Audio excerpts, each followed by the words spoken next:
Tick-tock, time to rock. Good evening, good morning, good afternoon to everyone who's watching from all over the world. We got a good show for y'all. We're breaking out the debate that Jai had with Korra before people really knew who Korra was. And we're going to check that out. Hey, look at this. Rashad is probably late. It wouldn't be David. Hey, get it right. It's Rashad Jenkins. Yep. The name is Rashad Jenkins. Okay, perfect. We got the perfect. All right. Okay, perfect. Yeah. So, Jai, why don't you give us a little bit of the background here on all this? Well, whenever I tell this story, Drake always loves to get credit for this, so I'll just give him his credit now. I had no idea who Korra was. I don't even think she went by Korra back then. She had a different nickname. So this is Korra before she became Korra. This is about like 2 years ago, 2 years of some change, something like that. Whenever that video that Avery posted, it was like however many months ago that was, that like minus 2 years. It's roughly that's when this video was originally recorded. Now, the only reason why it was originally even posted in the first place is because after I had this you're going to see it's not like a heated discussion or debate. Cora's not acting how she normally acts in this.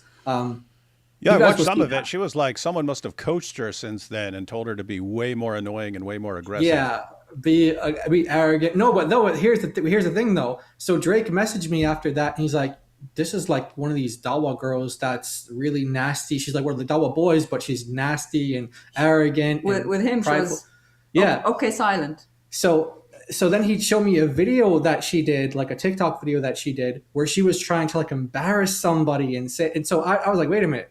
She was not like that when she was talking to us. Oh.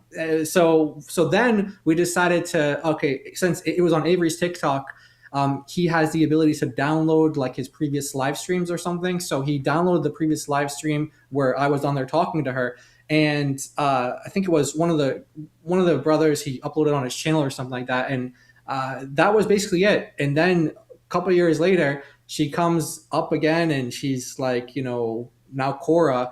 And Drake was like, this is the same girl that you debated a couple of years ago, the one that I told you about that's like this really like nasty Dawa girl. Now I can see for myself that she is. And that was basically it. It was just like Avery was like, yo, do you want to have a discussion with somebody? I said, yeah, sure. So I had a discussion with her. I had no idea who she was. First time talking to her. Actually, that was it. When you see the video, that's my first introduction to her. The first time I ever knew of her existence. And Drake was like, letting us know that that's the same girl that was a couple years ago. So then that's when Avery decided to re-upload that video on his channel to, for the throwbacks. Like this is Korra back then. And apparently after that discussion, she was gone for 2 years. She went MIA for 2 years after. Traumatized her, did you, man? You'll see, I wasn't even harsh with her. We were super gentle because we were like, oh, bless her, she's not talking much. I didn't know she was a Dawa girl. She was super demure. Oh, really? I can't read it. Can you read it for me? Oh, what book is that? Oh, did you read the Arabic? Can you have DSC read the Arabic? I can't read it. It's really difficult for me. Sorry. I'll look into it. That was hard. Hey, you know what's super funny, because I listened to probably half of this, maybe a little more. It is funny when you find out who like someone is, and here's a new Dawa person, and then you find out you had a discussion with the person years earlier and you didn't remember it, because that's what happened with Malik, right? Malik, he flips out, starts doxing everybody and stuff, but then people are sending me messages. Hey, you had a discussion with him years ago, right? Over on, I think, on Avery's channel or something like that. I haven't gone and checked it out, but it was apparently. He was apparently, I don't know, praising me or something and trying to be all buddy with me. Yeah, this happens quite a bit. Like these people that just like come out of nowhere. People are like, you talk to this person. Apparently, I had a discussion with Itachi too. I don't remember these conversations at all. But people are like, yeah, this is recorded back on like Clubhouse or something. So there's some debate that Itachi and I had that's somewhere in someone's archives and someone's, whoever has it, I don't know. Maybe it will come up one day. Hey, here's what's really funny. Jai, I don't know if you remember, but that makes it funnier now that you're telling me you didn't know who Korra was, right? Because after like 2 or 3 times of her saying, okay, perfect, then you said it. She said something and you go, okay, perfect, right? It's he picked up on it and already started. Yeah.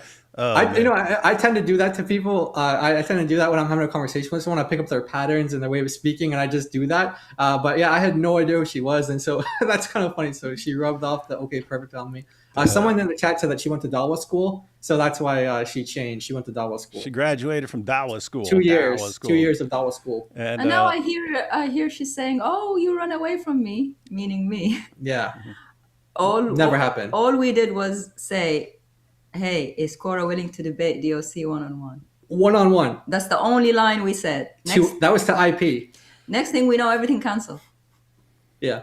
Hang on. So just to be clear, because what Korra's whole crowd keeps saying is something like, you were offered an opportunity to debate Korra, and then you complained a bunch until it was all canceled. No. So we have it right here. That never happened.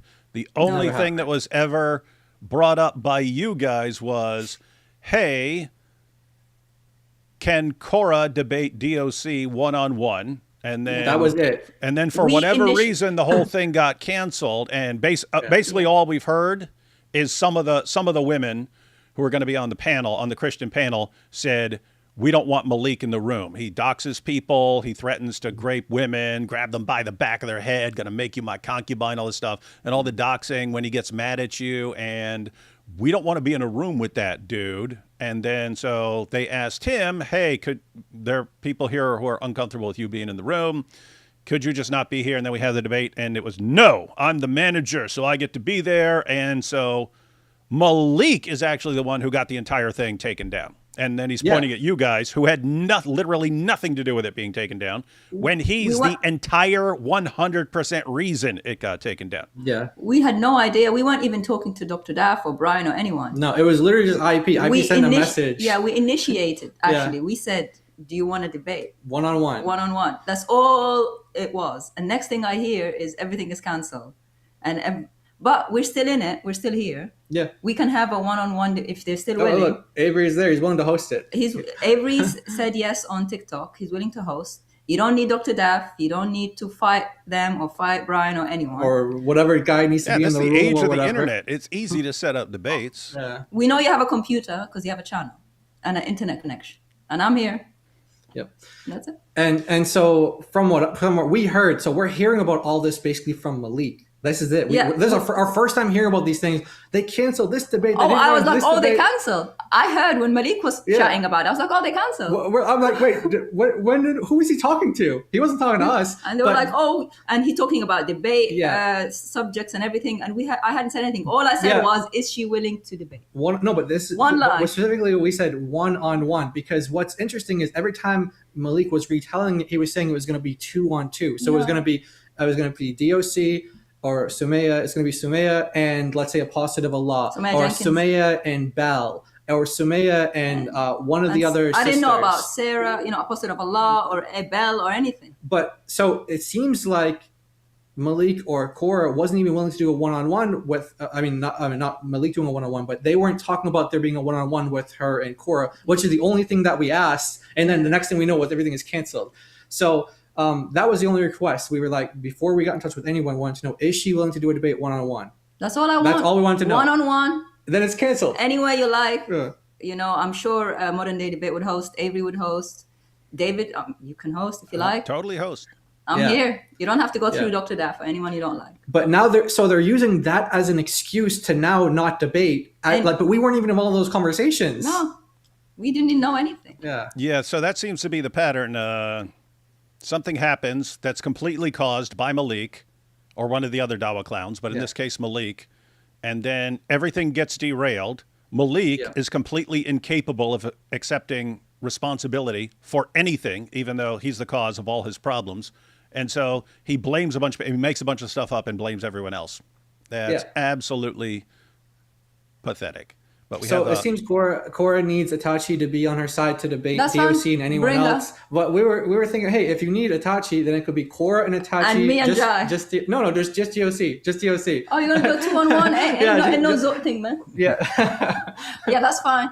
No, they 2-on-1. can bring 30 if they or 40, whatever they want to do. But yeah, Korra and Itachi, she just doesn't want to do 1-on-1. But we know she's not going to do it because Malik's already been making excuses, and he's saying things like, "Oh, you guys can debate yourselves now. We don't need you. You need us." That's what he's saying now. Hey, Korra, forget Malik, man. Come debate me 1-on-1. Forget him. Yeah. Yalla. Drop that 0 and get with the hero. Pretty easy. Pretty easy. I think if something like that happened, the 2-on-1 Korra and Itachi versus DOC, I think some of these AI guys would end up AIing like DOC being attacked by a bunch of ninjas or something like that. And I'll be like, turn into Somaya by night, do all that ninja stuff. We have Avery here saying they have my permission for automatic streams on Sundays. Yeah, that's the difficulty because as everyone knows, we always have to confirm everything with Avery before we do anything. But it's like on Sunday, if you want to do something on Sunday, it's like, do we want to interrupt him to like say, hey, can we get a live stream going, right? Do we want to? It's Sunday, right? Like maybe he just wants to take the day off and stuff. And so it's like, do we interrupt him to get permission, or do we just go live and hope he doesn't get ticked off or something like that? So anyway, I went with that. We just did it. But it looks like he's cool. It looks like he's cool, so we're good. All right, let's take these first couple of super chats, and then we will jump into this debate. If I recall, the audio sounded super echoey at the beginning, but then it got better after a little bit. I have no idea. I don't think I've even listened to this. We'll see. I might have listened to it one time. We might have done it like one time, but I don't know. We have some shekels. Mossad sends their regards. Oh, thanks, Malik. Happy Sunday. God bless you all. Thank you there. And we have God bless all you guys. It's Brother Maverick. Hey, I see Brother Maverick. He's very active on X. I see his tweets sometimes. I see Maverick, your tweets. Shout out to Maverick. Oh, that's cool. And we have the amazing trio, Chris Frost, Hatun Tosh, and Mike Winger. Chris Frost. Isn't that he's getting everyone wrong. I'm Mike Winger, DOC is Hatun, and you're Chris from Speaker's Corner. Oh, wait, let me get my glasses. God bless you guys. Chuck. Nothing funnier than a good David looks like Mike Winger joke. So original, too. I've only heard it like 90,000 times. Mike Winger. All right, last one here. Hang on. I don't know if you guys know this already, DOC, but you're fully equipped with the tools to liberate Muslim women. It's only a matter of time. Glory be to God. That's my prayer. Praise God. That's what's going on. DOC going to show the entire ummah that women are not intellectually deficient. And then Islam's toast. Because guess what? That's Muhammad saying it. If he's wrong about that, he just sounds like he's wrong about a bunch of stuff. All right, so let's check this out. This is now Avery put this little intro at the beginning. Let's go ahead and hear it real quick. People see what I'm talking about. Yo, Jai, I know at least 5 Muslims that will be down to debate you on the Qur'an. I would debate you, Korra will debate you, Itachi will debate you, Libyano would debate you, Central will debate you. Nobody's scared of you, bro. You're a weasel. You're so easy to debate. Oh, do you know when that was from? That was recent. That was like the first time he said, "Oh, I'm going to dox you guys." When I was waiting in the UK. Yeah. Oh, yeah. That's what he's saying. He was saying she was in Sudan. He thinks that she's Sudanese, and she went to the. He said I sent her to like the oil. What did he say that he sent? He apparently Jai sent me to Sudan to work. Yeah. To bring him money. A country she's never been to in her entire life, but I've never been to Sudan. Don't have Sudanese citizenship. But he my knows. My parents never been to Sudan. But he knows everything about us though. So yeah. But he racially profiled me because of my skin color, I guess. Yeah. So that's he's he's pretty racist, man. He's pretty racist. Yeah. So somewhere in like the past like 4 months, I would say it's like somewhere in the first 4 months. Yeah. So that's recent, and he's running his mouth about someone debating you on the Kirat. Yeah. I'm saying any one of these. Are you willing to debate any of them on the Kirat? Yeah, the only one that we can't is Libyano. But guess what though? Before there was a ban on Libyano, there was actually going to be a debate with me and someone else versus Libiano and one of his friends. They wanted to debate on child marriage in Islam.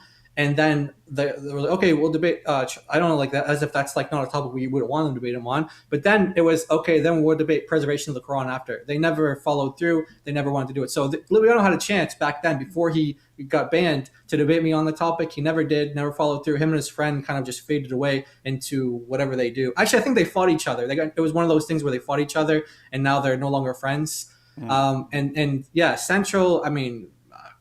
Central left our. Yes, he left the scene, didn't he? I think isn't doing like Central Rants or something now, or something like that. Central News. Oh, Central News, yeah. Very unique name there.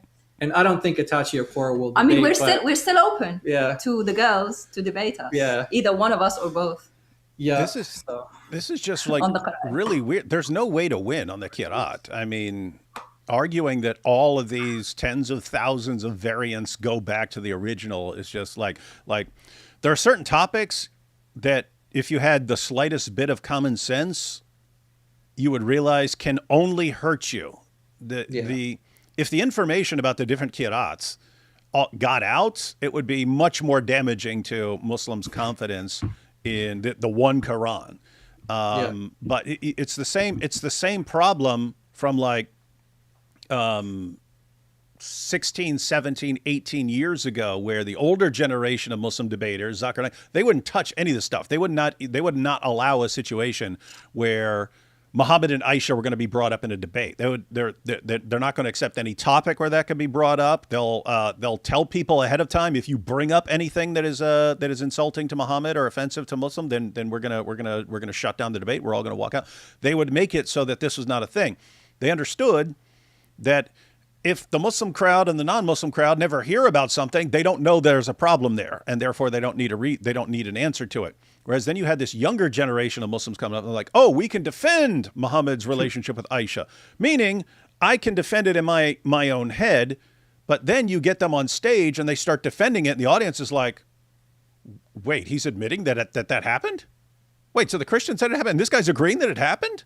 Yeah. Oh my goodness. So and the Muslim debater's like, haha, I'm giving this powerful argument.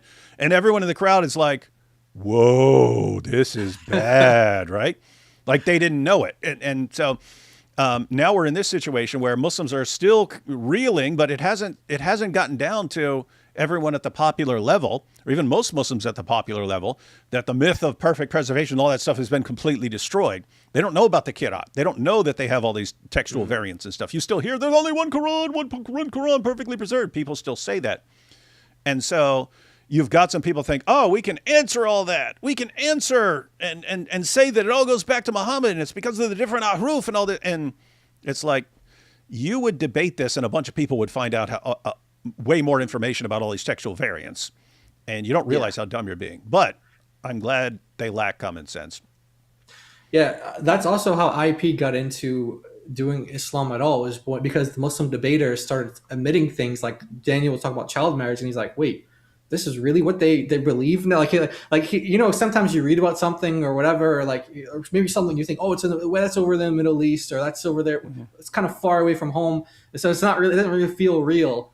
Then he's like seeing Daniel right in front of his face defend child marriage, and he's like, what? Mm-hmm. And so that when Muslims do start getting in that position where they're defending these things, they're not only like creating like Christians who are going to now like be like, that's okay, now they have to stand up because they see this is a huge immoral thing. Or maybe like in the context of many different Qurans, maybe it would spark interest for people to like look into textual criticism of the Quran. Like, who knows? They could inspire someone in the audience to become like the next, like, you know, Bart Ehrman of the Quran or something like that. They don't know. But if they wanted to, you know, if they wanted to do it, we would do it. I mean, any debate on the Qira'at, Muslims will leave Islam, even if we lose terribly. Yeah. They will, because all they know is letter for letter, word for word. Yeah. Whether it's against the Malik group or any other group. Imagine when two Muslims talked about it, Mim Hijab and Yasir Qadi, they were both on the same side. Muslims left Islam. Yep. Mm-hmm. That's why we really want debates on the Qira'at. Mm-hmm. Please, anything, yep. any level, even if they can't even read Arabic like that group, come and talk about it, as you will see also from this debate. Mm-hmm. Yep. Yeah, that's what didn't make sense out of all his lineup. Well, first of all, he said himself, and then he said Central. But I was thinking, okay, at least Korra and Itachi and Libiano, like they don't have the best Arabic, but they can at least like make out something or read it. It's like, yeah, but I'm just saying. But he put himself on there, and then Central. I'm like, how Malik, I've seen him ask someone to come read for him on one of his. Oh, he doesn't even pretend to know Arabic though. Yeah, he was like, yo, chat, yo, so and so, and he insulted him first. He said, come and read this for me, because he couldn't read it. It was about Aisha's age. Yeah, I have to say, I mean, on that lineup, the people he mentioned, I have to say, Korra seems like the best, and Korra is the one who got wrecked already on this topic by Jai. So no clue what they're thinking. I mean, Malik definitely wouldn't do better than Korra. Central is way dumber than Korra. Itachi's dumber than Korra. Maybe Libiano, but I have no idea what he would even say on this topic. But he's at least smarter. He's at least smarter than Malik. That's not saying much, but. Yeah, so weird situation. But yeah, another thing about that is like Muslims will kind of spread the myth that there are responses to this, or that this isn't something to be taken seriously, like the Muhammad and Aisha thing. They spread around that, oh yeah, so they'll bring up a hadith that says Aisha was 9, but there are so many other hadiths that say she was 18 and 19 and 20, and they'll just make that up. So that when someone hears it from a Christian, hey, did you know Muhammad consummated a marriage with a 9-year-old? They're thinking, oh, come on, you're making that up. Or it's a source, but there are other sources and stuff like that. I say that because the first time I heard it, I was in prison. Someone read it in Voice of the Martyrs, which was talking about problem of child marriage and how this example is taken from Muhammad. Someone told me that, and I was like, someone's like, hey, this right here in Voice of the Martyrs. I'm like, come on, man. There's no way this guy has over 1 billion followers and he consummated marriage with a 9-year-old girl. So I didn't believe it at first. It wasn't until later, arguing with Nabil, I start reading Bukhari and stuff. It's all over the place in the Muslim sources. But it's like that. It's like once the Muslim is on stage and admits that it's true, then all of a sudden it's, whoa, I didn't, because these people, vast majority of Muslims haven't been through the sources. So if someone says, oh yeah, there's all these other sources that say something else, they think, oh, okay, it's not really a problem. But then the Muslim debaters admitting it, and they don't know what to do. But it's like this, most Muslims haven't even heard of the Qiyat. And those who have think that, oh, no problem, all this just goes back to Muhammad, and they don't realize how bad the problem is. They don't realize that you have contradictions in these different qira'at. And therefore, if they all go back to Muhammad and they all go back to the perfect preserved tablet of Allah, then the perfectly preserved tablet of Allah in paradise is contradictory. It's filled with contradictions and mistakes. Anyway, crazy stuff. All right, we ready to check this out? Yeah, basically the whole time you were talking, I couldn't get this out of my mind. That's why I was laughing. It was Central. When Central said he was going to quit Dawa, the reason that he gave was that he's not accepted. He said, because I'm not an Arab. I'm not an Arab. They'll never accept me as an Arab. I don't speak like an Arab. Probably because you can't say Arab. So I was thinking, like, because he basically, like, this is a debate where you need at least some Arabic, but the reason why he quit Dawa is because he said he would never be accepted as an Arab, and I just thought I don't know. I don't know why he rolled the R. There's no need for that. Yeah, but he's like, they don't accept me because I'm not an Arab, and all this stuff, and I don't know. So I don't know. So Central, is he back in the Dawa scene now? I haven't heard from him. No, I don't know. Wait, so is Central one of those guys that like suddenly goes into tries to do an accent for certain words? He one of the guys, because you'd see reporters that are like that back in the day, where they'd when they'd mention some Mexican name or something like that, they suddenly go into an accent. So, like, on the darker side of the news today, the cartel lord David Segarra, and then like, where'd you get that stupid accent all of a sudden, man? You didn't sound authentic. Anyway, yeah. Weird stuff. He might be one of those people that's like, that's why I didn't like him. Yeah. All right, so here we go. We got Jai versus Korra in 2023, before anyone heard of Korra. Here we go. Before Korra was Korra. What's going on? Talia. What's up? Hi. Okay, there she is. And you can state your position again, but if I am misattributing something to you, or I'm saying something wrong, then you just correct me. But basically, you take the position that all of these readings go back to Muhammad, and that these are all inspired, they're all revealed, and that they're all correct, right? Yeah, my And position so is what that I'm, so the what I'm 10 showing, are... Sorry? all 10 of them, right? Yeah, the 10 are from the Prophet, peace be upon him. Okay. So yeah, so what I'm trying to demonstrate is this is what I remember. The audio was I don't know if Avery adjusted it or something like that, but the audio was shaky at the beginning and sounded echoey and stuff, and then it gets better here. It gets better here in a few minutes. So guys, don't complain about the audio. It gets fixed. Let's see. this view of the different readings that you Muslims have today has definitely evolved throughout history, and that the early Muslims that we can trace back and who talked about this actually took a very, very different view. And they didn't believe that these, specifically those 10, all of these 10 were correct, or that they were all going back to Muhammad, that they're all inspired. And the one that we're bringing up as an example is chapter 1, verse 4, King of the Day of Judgment versus Owner of the Day of Judgment. So when we go to a Tabari, you'll see that he comments on this, and he talks about the reading of king. So Malik, the king, is the correct of the two. He says the most authentic reading in his opinion. And so when I see that, I want to get what do you think he means when he says that, the most correct reading? Okay, I'm currently reading the page right now. So when I start this off, I'm going to say I have not read this entirety of the page that we're quoting right now, so I can't necessarily have a stance on it until I read it. So okay, that's fair. That's fair. And by the way, if you have one that you've read and you've done more research on, we can go to that one, because I don't want to make it come off like I'm bombarding you with something, or like I'm trying to come at you with something that you don't know about. I want you to take one that you have read about before, and we can use that as an example instead. Yeah, I was just... Now, hang on. Did you just say... Did you just tell her, hey, pick... No, what were you talking about? Were you talking about any variant or something like that? Any variant, yeah. Like sometimes, this is like the most well-known one, like Owner of the Day of Judgment, King of the Day of Judgment. That's chapter 1. Yeah, so she didn't read chapter 1 yet. Surah 1. This is the one all Muslims know. Yeah, that's why I start with this one. Owner of Judgment Day, King of Judgment Day, yeah. Malik and Malik. All Muslims know this one, and she didn't know that one. Yeah. So what I'm thinking is, as I'm saying this, is okay, if there is a variant that you know about, because you haven't read this one yet, you don't know about this one, then let's go to the one that you know about, because I want you to talk about something that you at least have knowledge on, so that way we can have a good discussion. Which I know is like the opposite of how Dawa guys operate. They want to focus on people's ignorance. But the reason Jai was so gentle with her is because we thought she was a random Muslim girl. Yeah, that's how we speak with normal Muslims who come at us humbly and quietly, like she pretended to be, to coax them out. Yeah, so that was super nice. Hey, there are all sorts of variants that I'm ready to bring up right now, but you go ahead and pick any one you want, whatever you've studied the most, and we'll talk about that. Super nice. Yeah, what you guys were just saying reminded me of when I debated Michael Shermer, and so it was a debate on the existence of God, and talk about how people like to go after like weak spots or issues where they're ignorant and stuff. I built my entire kit. I looked him up, and I saw he has a PhD in the history of science, and I built my entire case for the existence of God on the history of science, because that's what his PhD was in.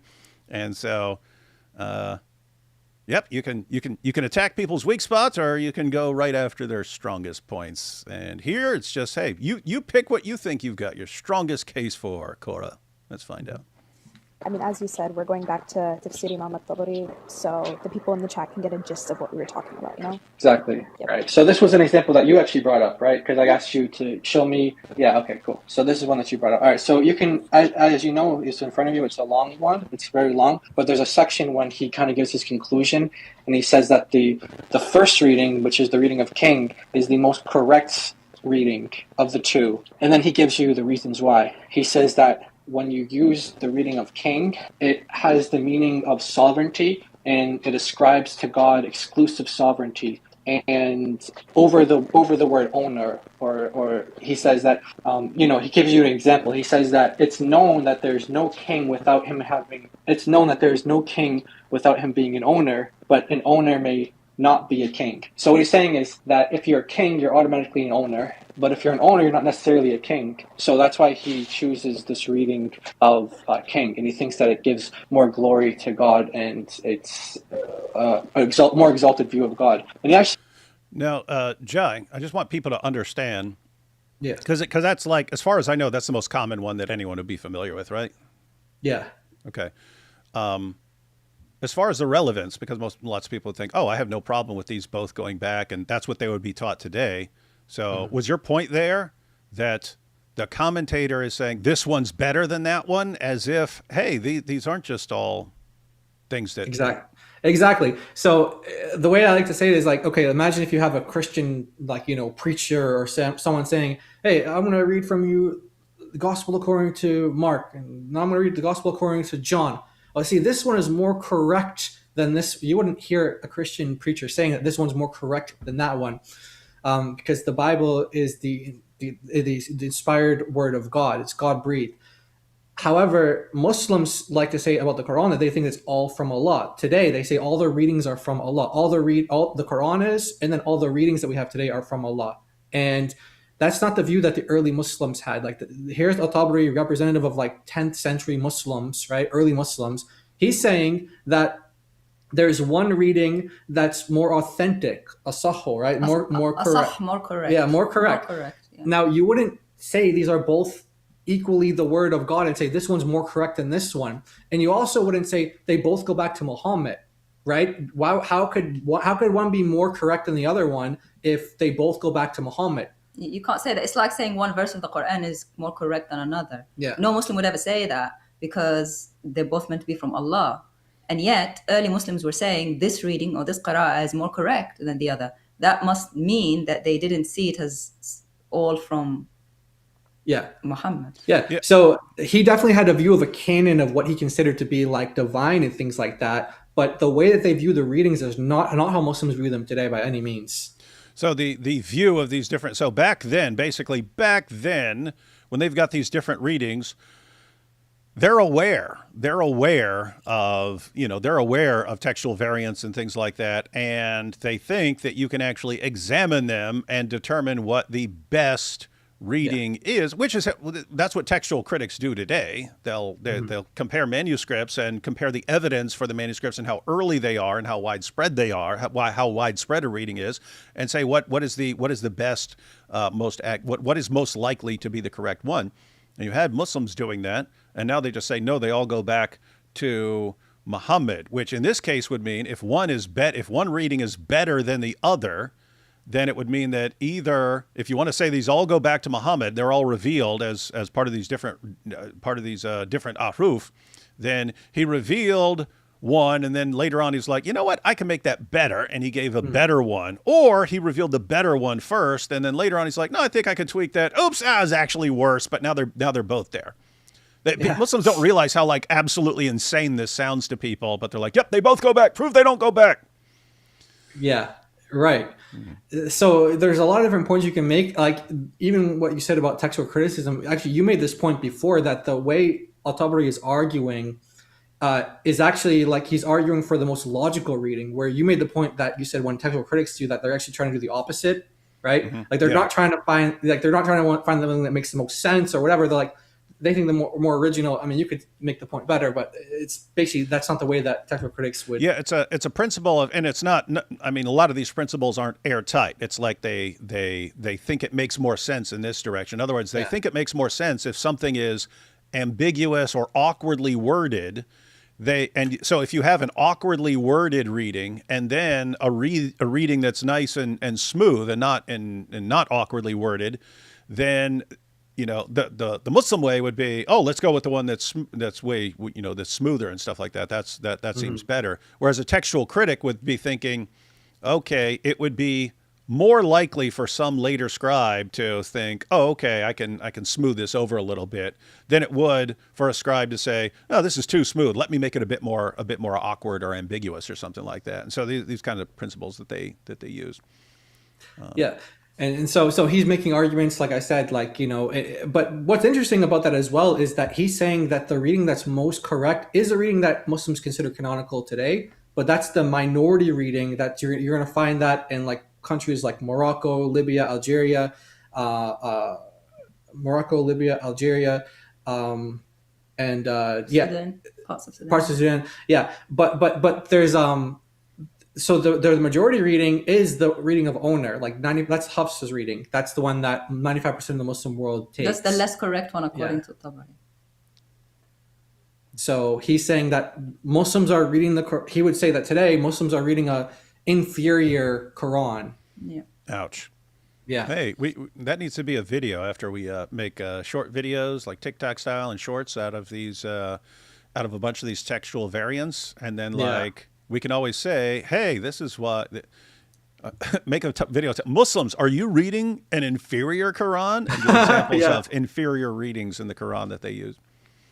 Yeah. Right, here we go. Gives more reasons than that, but we can just deal with those right now. Yeah, of course. I'm gonna, if I need to get off the panel or anything like that, I'm gonna read through this, of course, because it's a long one. I've never read this tafsir in English before, because I have the book, but it's in Arabic. I read it either. And I'm more familiar with English than I am in Arabic because I grew up in the West and stuff. So I've never read this in English before, so I'm not familiar with this. Okay, that's fine. I don't know. I think there might be an English translation available somewhere, but it costs like a ton of money. But the Arabic is accessible. You can get it online, or you have the book for it. You said so. You can check it out. Of course. Okay. So we're wrapping up ability now. Okay. So where we left off is the chains of narration, and you brought up Hafs, right? And yes. That was the first variant that you brought up in the chain of narration. So can you go ahead and present your argument again? David, you're scared of Jay Dyer. Are you joking or just incredibly stupid? Literally debating him at DebateCon. You giant moron, man. It's Hafs. Specifically about the Hafs reading. So not just Hafs, but the reading as a whole. So So when we look at the chain for Hafs, and you were reading it earlier, you might still have it. It goes Hafs, and then he learned it from Asim, and then Asim learned it from Abdurrahman, and then he learned it from Uthman, Ali, Zayd, Ubay. They learned it from Muhammad, and Muhammad, Gabriel, etc., to Allah. And so when you apply the method that Muslims apply for this chain for the science of men, that they call it, that they... Hey, look at this, by the way. The orthobros don't realize why we can't stand them. Anytime we're talking about Islam, Qira'at, trying to expose Islam, these guys come and try to distract everyone and turn us into debate with Jay Dyer. And it's like, what the heck is wrong with you, man? Oh, my goodness. And commies, there we go. Bunch of commies. Grade, like, who's an authentic person for hadith, who's trustworthy for hadith. They have like 4 different criterion for like how they judge someone's reliable. So the first one is Islam, like they have to be Muslim. And then they have the second one, they have to, they're like a legally responsible age, or they're an age where they are considered to be responsible. The third one is academic proficiency. And the fourth one is moral integrity. And each of those have like subcategories. What makes you someone like with moral integrity? You have like a bunch of different rules and criterion for what makes you morally and it's a moral person basically. So you need to fit all 4 of these things for hadith to be a reliable hadith narrator.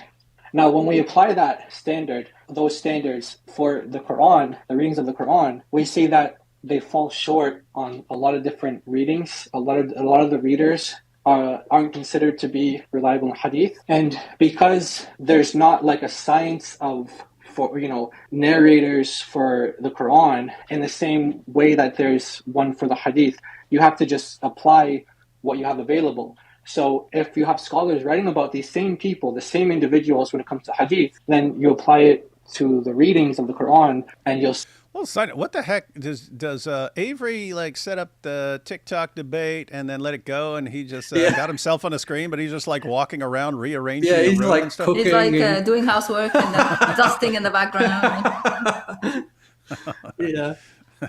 So I guess that she didn't follow back up on the king versus owner reading. So then she asked me about a separate argument that she might have heard me making. Which is about Hafs being reliable when it comes to hadith. And so the argument there is that this is someone that they don't consider reliable to hadith, but they consider him reliable when it comes to Quran. And so if you look at the reasons for why he's not reliable. So it'd be one thing if, like, let's say someone spent their whole life learning the Quran and they never focus on hadith at all, and that was just like, okay, that's why we don't take him in hadith, because he never put time into it. But if it's like a moral reason, or if this guy is, he's like a thief, a liar, he makes things up, that should apply across all areas, all disciplines, right? So if you have like a oh yeah, this guy, he's a thief, but I trust him to do my taxes though, because he's really good at doing taxes. But it's like, no, you have to you across all this is something that affects him across all areas. Now he needs to be questioned with any sort of integrity when he handles money at all. Yeah, it can't be an. So that's kind of the argument here. Yeah. So guys, imagine a situation where someone is, let's suppose he is he's got a PhD in philosophy and a PhD in psychology or something like that. And in psychology, they actually he gets expelled from the philosophical community because he found out he was plagiarizing things. He's just stealing other people's work and passing them off as his own. He's copying Wikipedia, putting it into his papers and stuff like that. And everyone's like, dude, get out of here. You are a repulsive individual. But then in the psychology realm, they're like, oh, no, he's fine over here. We don't care what he did over there. It's like, what do you mean? He's like a plagiarist and a liar and a thief and all these horrible things, but you guys just going to trust him with no problem. And so how that relates here, guys, is Hafs. Most Muslims use the Hafs Quran. That's the Quran passed down by Hafs. But in Hadith, if Hafs' name appears in the chain of transmission, that's a weak Hadith automatically. It's like weak. It's got Hafs in it. Can't trust that guy. Guy's a horrible person. Don't trust him. But wait a minute, you can't be trusted to pass on a hadith because you're such a liar. You have such a bad reputation. But we'll make your Quran version the official Quran version of the entire world. Yay! I don't see the problem. They don't see a problem. Weird. It makes a big problem. So just as an example, and I think you acknowledged this earlier, but Hafs is called unreliable in the hadith, and a number of reasons are given. One of the reasons is he was a thief. He was considered to be a liar and untrustworthy for those reasons. And these are like big scholars who call him things. Like Al-Bukhari, for example, says he's rejected. Big scholars say this. So the argument here is that the chain of narration that you guys have for the Quran, if we apply the hadith criticism or the method of what makes someone reliable for hadith onto someone for the Quran, then these people wouldn't even pass for hadith. So how do they pass for Quran? Okay, perfect. Are you done? Oh, yeah. Okay, her volume went up. There it I'll goes. call all of your points one by one, if that's okay. So I'm going to start with the qualifications of whether or not Oh, this is cool. So her audio just got better. So that's good. Imam Hafs is reliable in hadith, and whether or not we can cross-reference this into how reliable he is when it comes to Quran. Does that make sense? Okay. I'm going to start with that. So do you know the name of the person who criticized Hafs and called him a liar? Yeah, there's a whole list of them. Is there a name? Specifically, Ibn Kharash was one of them. Yeah. We can start with that if you'd like. Okay, go ahead. Okay, Ibn Khirash, he's the man that called Hafs a liar, right? Yeah, one of them, yeah. Okay, Imam al-Dhahabi. One of many. Yeah. There's There's a whole list. There's at least a dozen. The fact that she doesn't know that is a problem. Yeah. Because there's a whole sections of it written in Islamic history books in multiple sources. So she's like, okay, she's thinking, is there one person that I can discredit? Yeah. And bring back Hafs's reputation from the dead. But the problem is there's a dozen people. Yeah. It she's going reminds. to it. Yeah. I just want to point real quick. It reminds me of when people hear about the Aisha situation or something like that, and they go, "Oh yeah, there's that hadith, but what about all the other?" And they think it's a hadith. It's 200 hadiths. It's over 200 hadiths about Muhammad and Aisha. It's like these people get the idea that there's just one little piece of evidence out there or something like that, and no, sometimes there's a bunch. Yeah. But it's funny that she's going to Al-Dhahabi because he actually, I have him I have him talking about some of these names that call him like a lie, call Hafs a liar and stuff. But anyway, I don't remember this conversation, so I mean I don't know what she says here. But And guess who Al-Dhahabi is? Al-Dhahabi is the same man that told us all about Ibn Jurayj's oh yeah, sexual past that was really bad. And it was the same quotation that she took from Ibn Jurayj to attack the Islamic dilemma yep. on her channel. Just do a little plug. Check out on our channel our latest videos. Our on latest that. video, yeah. So now she's appealing to Al-Dhahabi, which is interesting. Yeah. Mentions in his in a book that scholars like Abu Zurah, said Ibn Qirash is a Rafidi, and others mentioned that he gets a mursal narration, and he would make it connected and lie to fabricate it and make it connected, and he would say something mawqaf, from a companion and make it marfu' from the Prophet. So the person who calls, or the person that you specifically mentioned, Ibn Khirash, who called Hafs a liar, is not reliable. He's called a Rafidi, and he's also accused of making chains that are mursal reliable and attributing them to the Prophet, peace be upon him. So just to be clear, what she's saying, when she's talking about she's talking about the guy you were bringing up as saying Hafs is a liar, and she's saying this is a guy who had a bad reputation because he would take weak chains and just add some things in to make them strong. Okay. By the way, one of the scholars, Abu Zara, he actually also was on the list that called Hafs weak. So it's funny that she says Abu Zara said that guy that you mentioned is bad, so you shouldn't listen to him. But Abu Zara also said that Hafs was bad. Yeah. So now what? But it's kind of it just sounds kind of funny. It's like, well, this guy is actually unreliable, and so he's a liar. And so it's like a liar's calling another person a liar. That's what it sounds like it's going on. The problem is they have too many liars. Yeah. So some liars tell the truth when other liars are liars. Yeah. It's like that. It's like that Spider-Man meme where he's pointing at him saying he's a liar, but he's pointing at him saying he's pointing at him saying he's a liar. Exactly. Yep. Black Angel had a good comment. Look how nice she was. Malik ruined her. That's what Malik does. Yeah. He ruins everything. So that's the first point. So when we're talking about hadith, which obviously... Okay. Wait. So do you disagree that there are scholars, hadith scholars, that call him a liar? Because I can give you a response to that, but I just want to know if you agree that there are hadith scholars who call him a liar. No, I'm not denying that other scholars call him a liar. It's just that's the first name that you brought up, so I decided to mention that first person. Okay, so let's just deal with the scholars that you accept that call him a liar. Sure. This is interesting because you go back like a minute or two. She thought it was just a guy who called him a liar, and now she's like, "Of course I would. Of course I'm not denying that other," which she heard from you.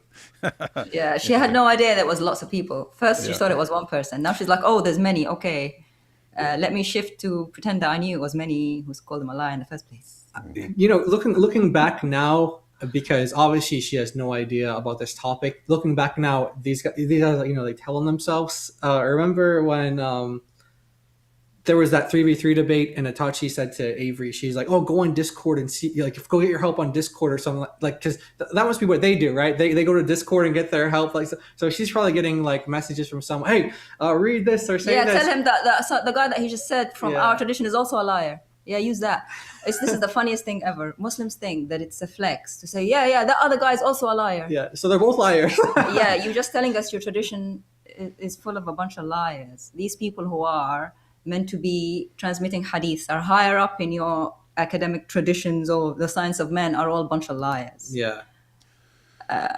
It is pretty crazy. I mean, it kind of reminds me of the situation with their hadiths that you quote some Sunni hadiths, the Shia say, "Oh, you can't use that, they're a bunch of liars." And I'll quote a Shia hadith, and so, "No, you can't trust that, they're a bunch of liars." And it's like, no matter what I quote from Islam, I've got a bunch of Muslims telling me it's nothing but lies.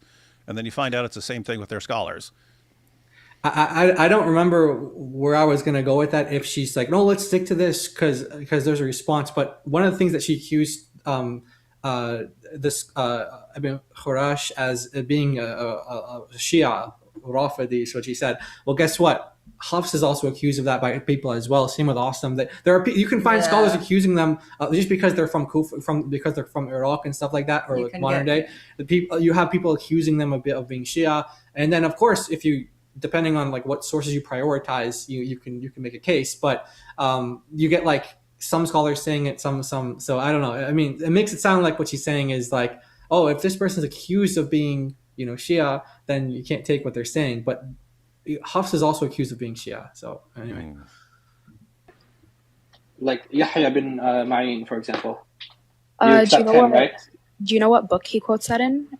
Yeah, I have all the information in front of me actually. So Yeah, of course. So actually, do you want the book names, or do you? Go for it. How do I give it? I don't know how I give it to you. I mean, you could type it in chat. You can say the book name, and I can try and find it, whichever works for you best. So are you aware of him calling him a liar, or do you just not aware? You need the reference to verify it. Oh, I'm aware. I just want the reference Okay, wait, hold on. She's not so aware. Why do you want the reference if you know he called him a liar? because what is it called? I need to fact check that reference. Okay, but you agree that he called him a liar. I agree that the reference that you're talking about says that he's a liar. Yeah, but I agree that the reference says exactly what you say it says. But Yeah. let's see the reference so I can fact check it. I don't even know where she's going with this. okay. So anyway, yeah, you can. It's from Ahmed bin Muhammad al-Baghdadi. He said that Ibn Ma'in said that Hafs was a liar, Okay. and Abu Bakr was more trustworthy. Ooh. Okay. You said What the heck was that? what was that about? Does she still do that, or was that just back then? Ooh. Okay. I don't know. She does it another time. Like when she discovered we could read. yeah. Look at these gaps. No, that's like, okay, like I'm assuming she's looking at something on the screen and she's just thought that something helped her and she like blurts it out. someone sent her Ooh. something. Ooh, right? Like, you got to have a good poker face. Like, I just, as soon as she said that, I was thinking about like if she were playing poker and, ooh, like, okay, I'm out. I'm out. I know she got something over there. Anyway. You could tell she's very uncomfortable. Ooh. Hang on, let me back that up. That's just too funny. He said that Hafs was a liar, okay. and Abu Bakr was more trustworthy. Ooh. Okay. You said Ahmed ibn Muhammad al-Baghdadi. Ahmed bin Muhammad al-Baghdadi. Yeah. Okay, perfect. Ooh, So okay. anyway, so this is just one Wait, of the sorry, I scholars want to that- address that point as second well, of if the that's okay. Okay, but you agree that he called him a liar, right? Hold on, wait. I agree that it says in the book that you quoted that he is called a liar, but I want to address exactly the reference that you're talking about because I did find it and I want to talk about it. Okay, go ahead. Okay, perfect. Give me 1 second. So we're talking about Yahya. Notice she said, okay, perfect, like twice in the past 30 seconds. I think that's when you're like picking up on it. Yeah. Ibn Ma'in calls Hafs ibn Sulaiman a liar. And I actually have the report here in Arabic if we can look at it. Okay. But here's an issue. The question is, do we have any information on who Muhammad al-Baghdadi is? Do we know if he is a good narrator? Do we know if he's a liar? Do we know if he's truthful? We don't have any information on him. Wait, well, what do you think he is? Who, you think he's just We some have no nobody information on that's him quoted in a individual, book? actually. So your scholars are just quoting a nobody and attributing him to saying Abu Ma'in said that Hafs is a liar. And you think they Okay, just what made I'm it up and saying they is leave the it in their narrator books? the narrator that is talked about in this reference that you gave me, we have no information on him, nor do we know whether or not he is credible, which means we can Yeah, but classify I'm it saying as who's weak. the scholar? I'm saying no. You don't get to classify it as weak. Who's the scholar that classifies it as weak? Oh, 1 second. Yeah. Yahya ibn Ma'in. Ooh. Nakabi, just because you don't know who he is doesn't mean nobody else knows who he is. Whoever's giving her like the what to say. So you see now the Dawa game is whatever source you give, they try and attack it, even though they have no idea who the scholar is. They have no other scholars that weaken the report or strengthen the report. They just attack your position to try and see where the gaps of weakness or ignorance that you may have, so that they say, well, you don't know anyway. Even though it's been attested by so many people, 12 people that we counted, that Hafs is a liar. Or yeah, that he's a liar, that he's rejected, that he fabricates, Including all sorts of things. Bukhari Yeah, said it. yeah, that he's rejected. Oh, yeah. but who wrote it? Which book? How do we know that the guy who wrote the book was good? Because everybody in our tradition is a liar. Yeah, that's what it sounds like. Either they don't know who he is or he's a liar. Those are your options. Hafs a liar, but the issue is the report contains an unknown man. Yeah, but who is saying that though? Which scholar is saying that? 1 second, let me pull it up. Khatib al-Baghdadi doesn't even know who he is in this reference here. If I can pull up the Arabic if you'd like, if anyone in the chat can read Arabic. Historian of Baghdad, Khatib al-Baghdadi, doesn't even know who Muhammad al-Baghdadi is. We don't know anything about him. Okay, so Abu Ma'in, so do you think that Ibn Ma'in didn't say that he's a liar then? No, Ibn Ma'in is talking about a report that is reported by an unknown man. No. This is actually a common occurrence among... Ibn Ma'in is quoted as saying that Hafs is a liar. Do you disagree with that? Ibn Ma'in is quoting somebody who said that Hafs is a liar. No, he's being quoted. Okay, perfect. Let's get it. Ibn Ma'in is being quoted. Okay, perfect. I'm going to pull up the Arabic. Let's look at it. Sorry, forgive me. Let me messed up. No one has pointed that out to her over the years, because this is 3 years ago. Anyway, no one pointed out. Hey, no, I don't know. I don't know. Maybe it's their trademark. Let's do it. So also, I want to show you other Muslims who acknowledge that Hafs is called a liar. So as you're pulling up the Arabic for it and you want to look for it, I want to show you Muslims who acknowledge and admit that he's called a liar. So then the question would come down to whether we should trust them or trust what you say. Because these are what's written in the books, and Muslims are acknowledging that. So let me just pull up that as you pull up the Arabic to see what it says. Oh, also, I found the Arabic, so can I just read this off? I'm going to try and translate it. Go ahead. Okay, so I already quoted Khatib al-Baghdadi, but he actually wrote about this in the history of Baghdad and says that it is a known factor that there is, that there is no acceptance of reports with an unknown individual, which means we can't accept this. Due to the fact that we don't know who Muhammad al-Baghdadi is, we cannot accept this report. Yeah. She just said we can't accept reports with unknown people. Wait, the chain. Wait. You're not saying that she's radically changed positions on that to defend herself, are you? When she said, quote, Aisha said she was 9, and the women around her said that everybody was 9 as well when they became women. Everybody in that chain was unknown, except one person who was known to be objectionable and overtaken by delusion, according to Al-Albani. Just saying. I'm saying who is saying? Yeah, who is saying? It is weird how they'll lay down rules, but turn right around and violate the rules whenever it's convenient. Yep. Khatib al-Baghdadi in his book, The History of Baghdad. Okay, but this is not the book that we're talking about, though. No, this is a scholar talking about the narrator that, a narrator that Yahya ibn Ma'in is quoting. Okay. And the book itself is, no one in the book, I'm saying the scholar in the book isn't saying that this is not trustworthy. Right? Ooh.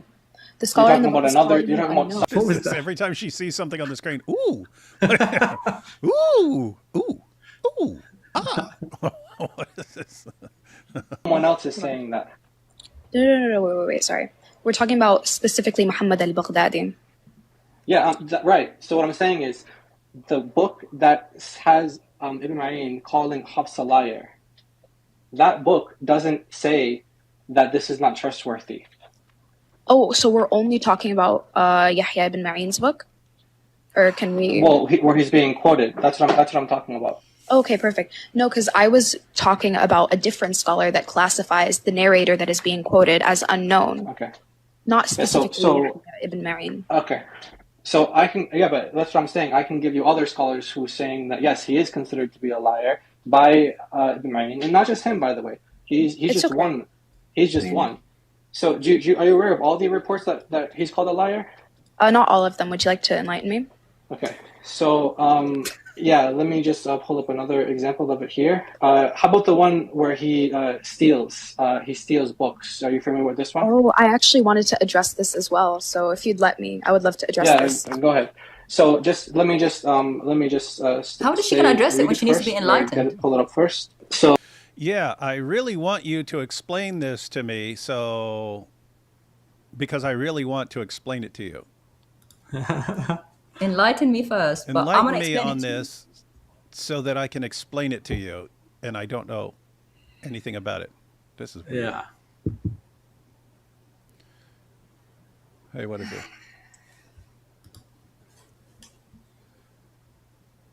Oh, never mind.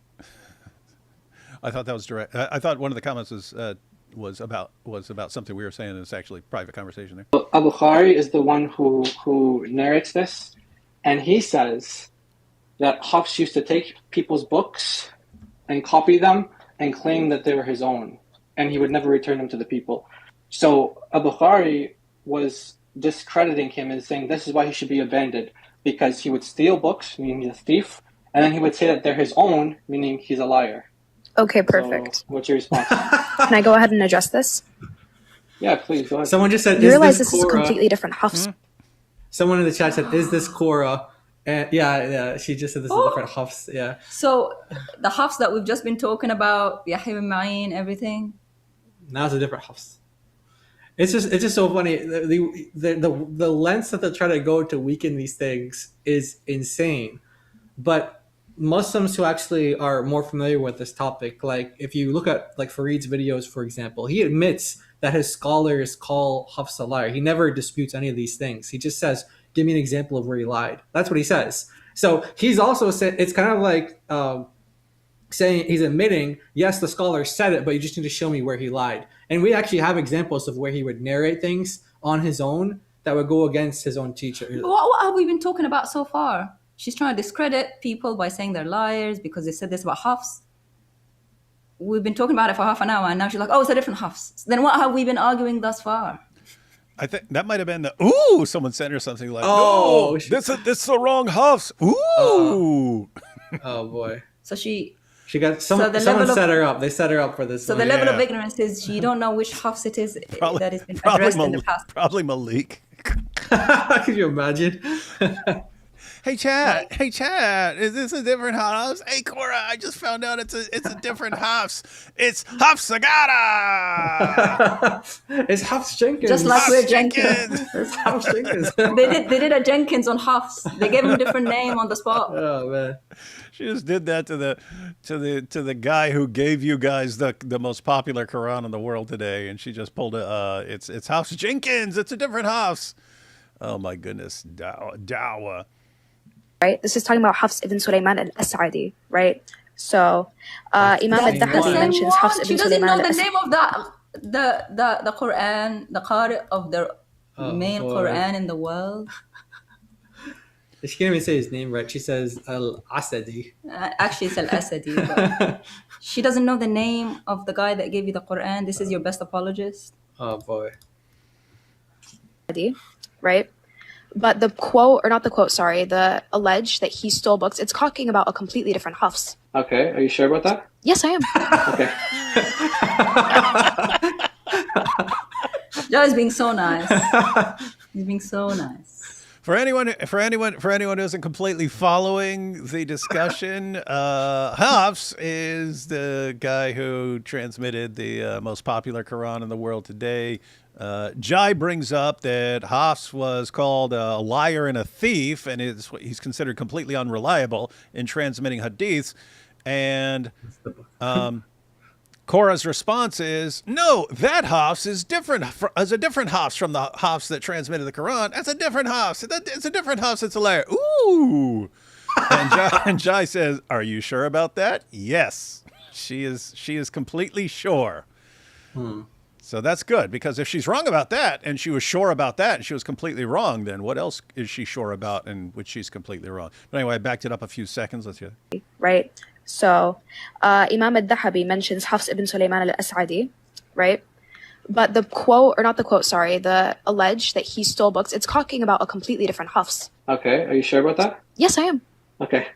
Okay. So She was very sure. It sounds, Jai. It sounded like you're like, are you sure about that? Because Yeah. it sounded like you chuckled after she said yes. But Yeah, didn't she say earlier in discussion that she knew that he was called a thief and Yeah, she pretended to know in the beginning and now it's a different half?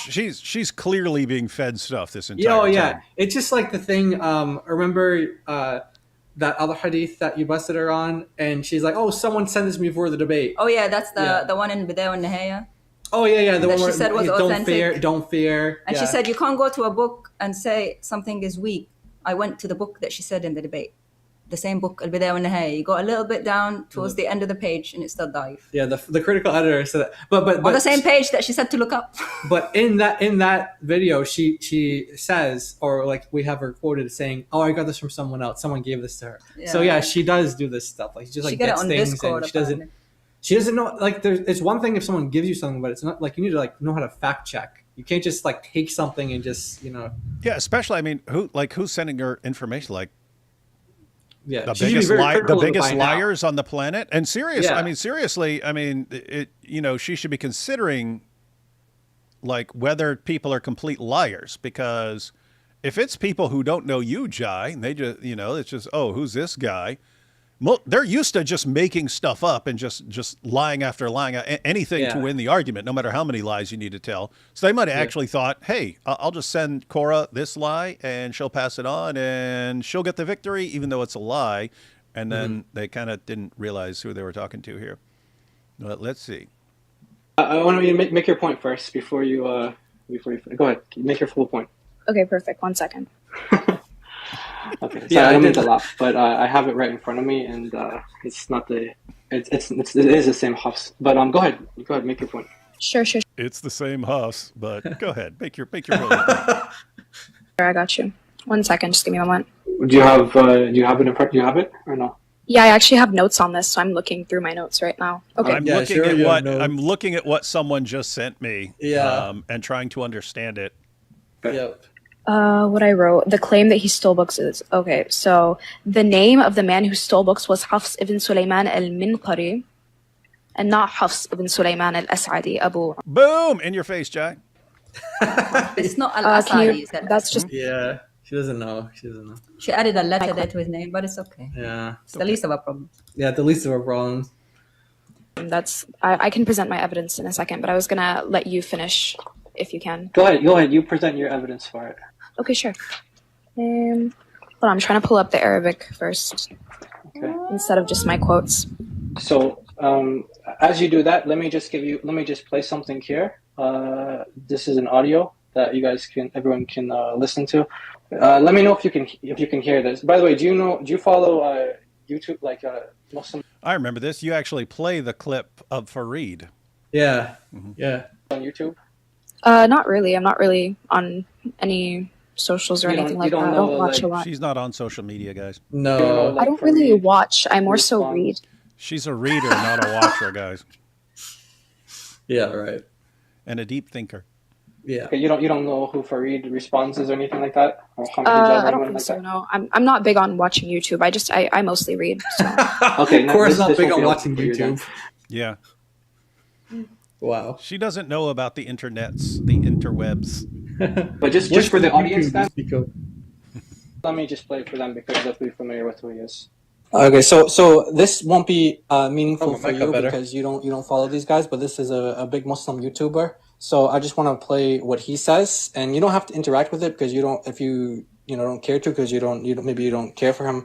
But let me just play. Anyone who knows who Fareed is, all the Muslim Dawa guys that are in the chat, they know who Fareed is, and listen to what he By says. the way, Here we go. during this debate, or I don't know if you want to call this a debate or whatever, during this discussion, there were Muslims in the chat saying that she shouldn't be doing dawah. She shouldn't be doing dawah. To get out, what are you doing? You're embarrassing yourself. And she was typing as we're talking during the debate. Fighting them. Yeah, and she's saying, because they're saying like women shouldn't be doing dawah, and she's like, well, people shouldn't be doing public dawah in general. Like, so she was actually saying that people shouldn't be doing dawah in public in general. Just forget about gender.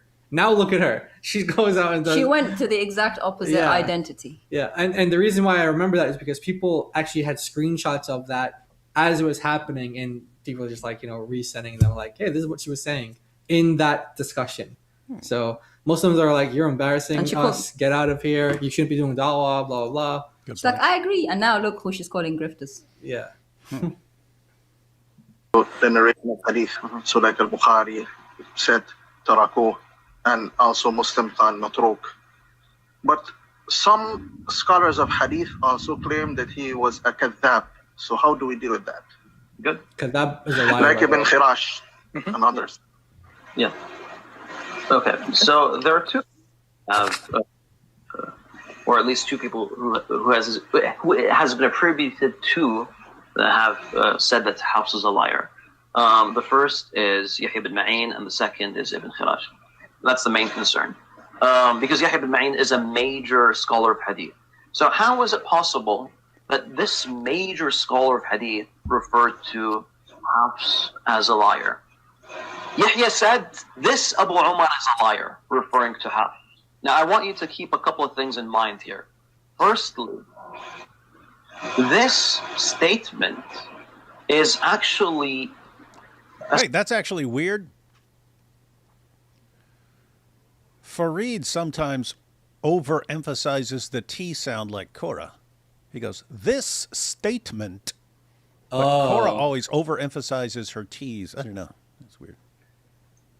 Statement in which he's saying that Hafs's recitation is the best recitation from Asim. Okay? Now, the best is a liar. Imagine referring to someone as a liar, but saying that his recitation is the best recitation. So what does that mean? It means you just accept liars. That's what it means. Yeah. It means some people are okay with total liars. Imagine like the class. You have a classroom full of people, right? And the best student is a liar. I mean, what does it say about the rest of the students? They must be really bad people. Imagine if we say one of the writers of the best gospel writer out of the four was a liar. Yeah, the best one. But he's the best one. So yeah, he's the best one. Everyone catching that? Everyone catching that? That's Fareed trying to explain this. He's going, yes, he's. They say Hafs is a liar, but they also said that he's the best one to transmit that. So how could wait the liar and thief and absolute scumbag who is completely untrustworthy to transmit a story about Muhammad is the best you've got when it comes to the Quran there? Yeah. It's like, who are your friends? Like, if you're the best, if this is the best, then like, come on, like, you need some better friends. You need better religion then. You need to walk away.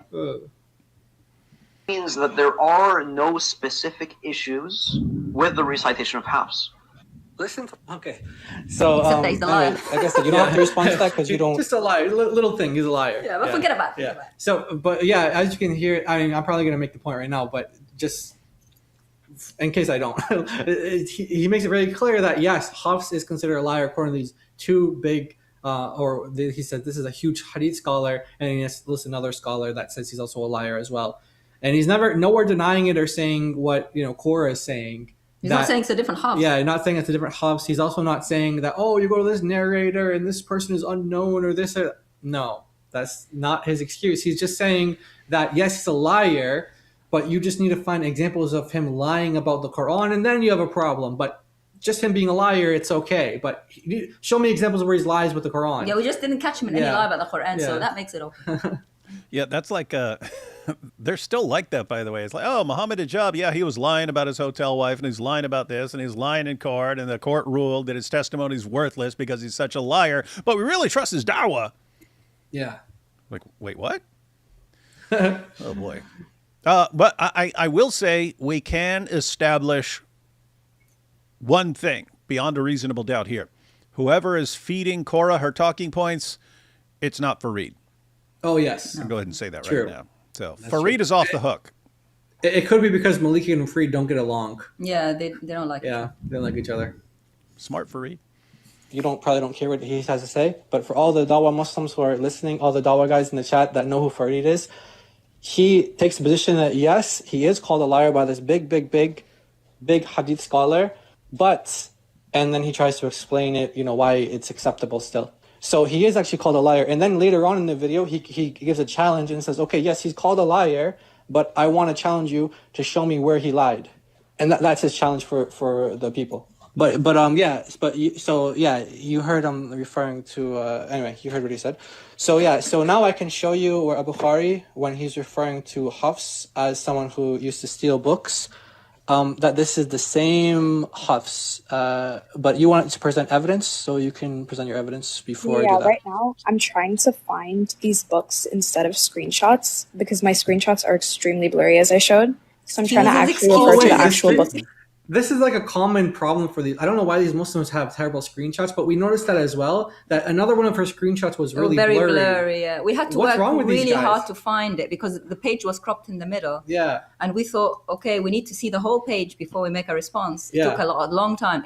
This is done by design, so that you can't find the sources that they're giving you. Oh, yeah. Because if they say, "Boom, here's the evidence," and you can't quite read it, then they get out of the situation. But we found it anyway because.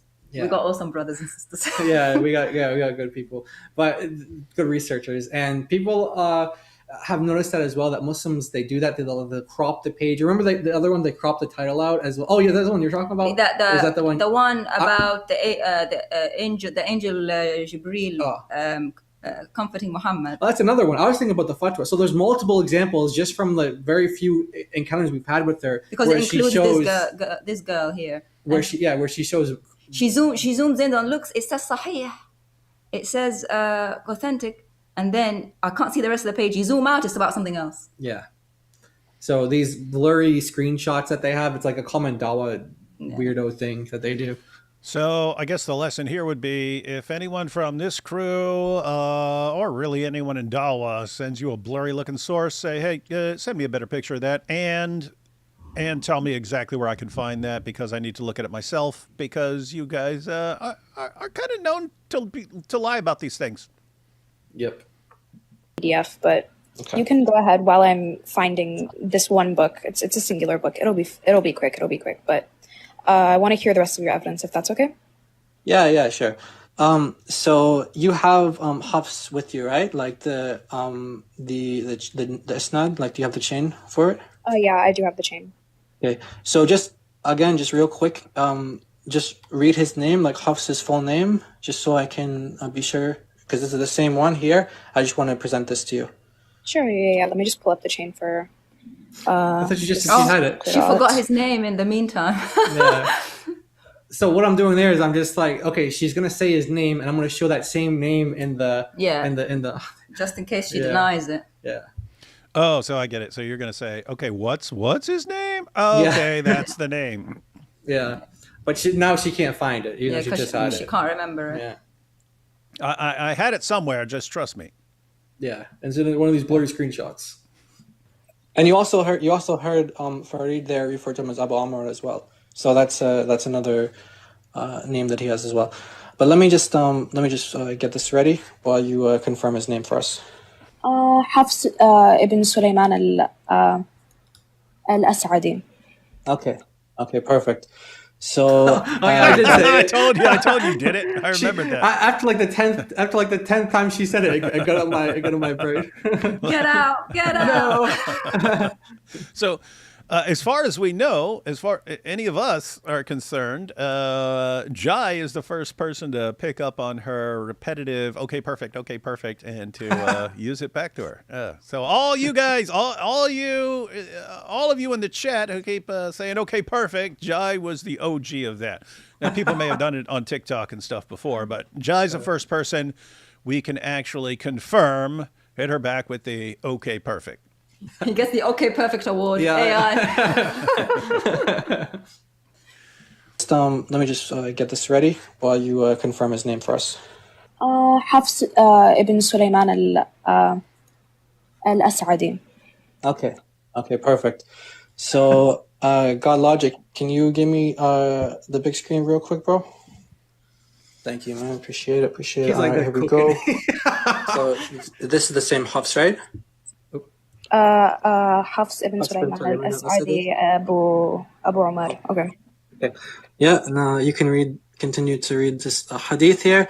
Actually, I thought she knew Arabic at the time. I didn't know she didn't know Arabic. So I'm telling her to read it. I have no idea she can't even read this stuff. he's narrating. Actually, I don't know. But Jaya, she said all she does is read.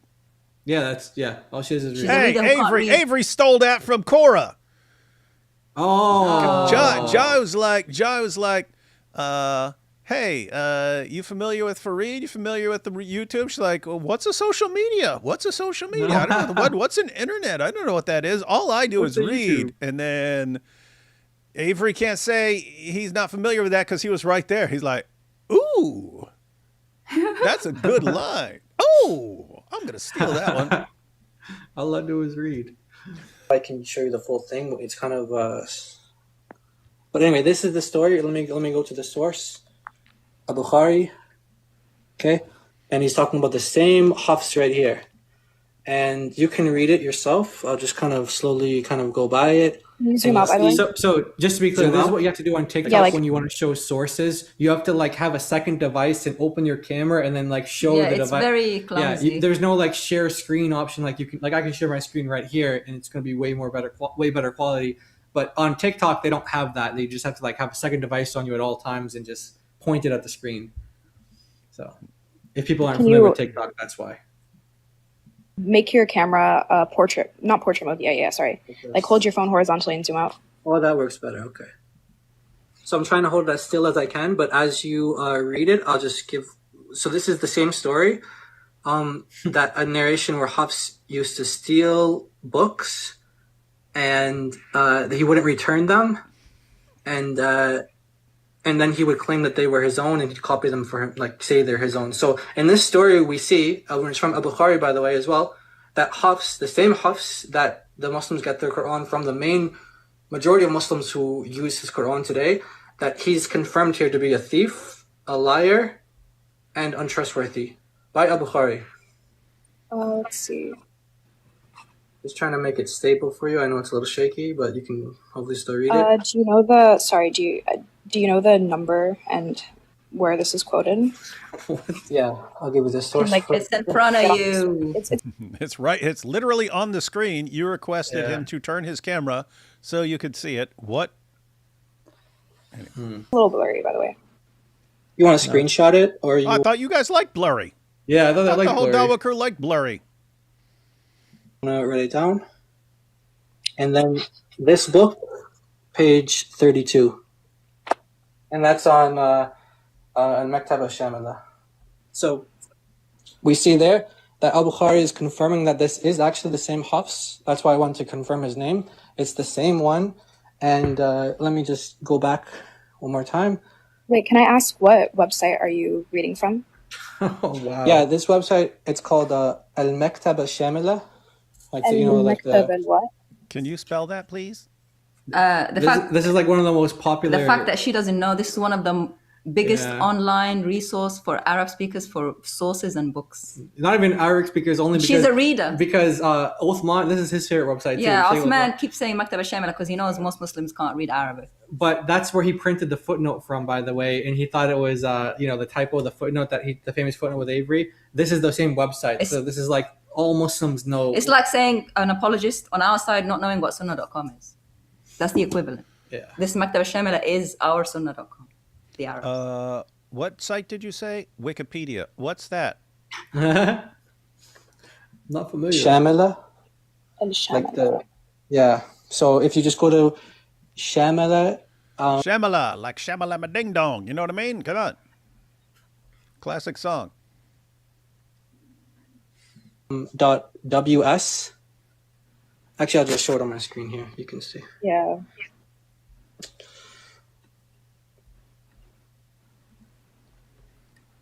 I have to say, this really seems like,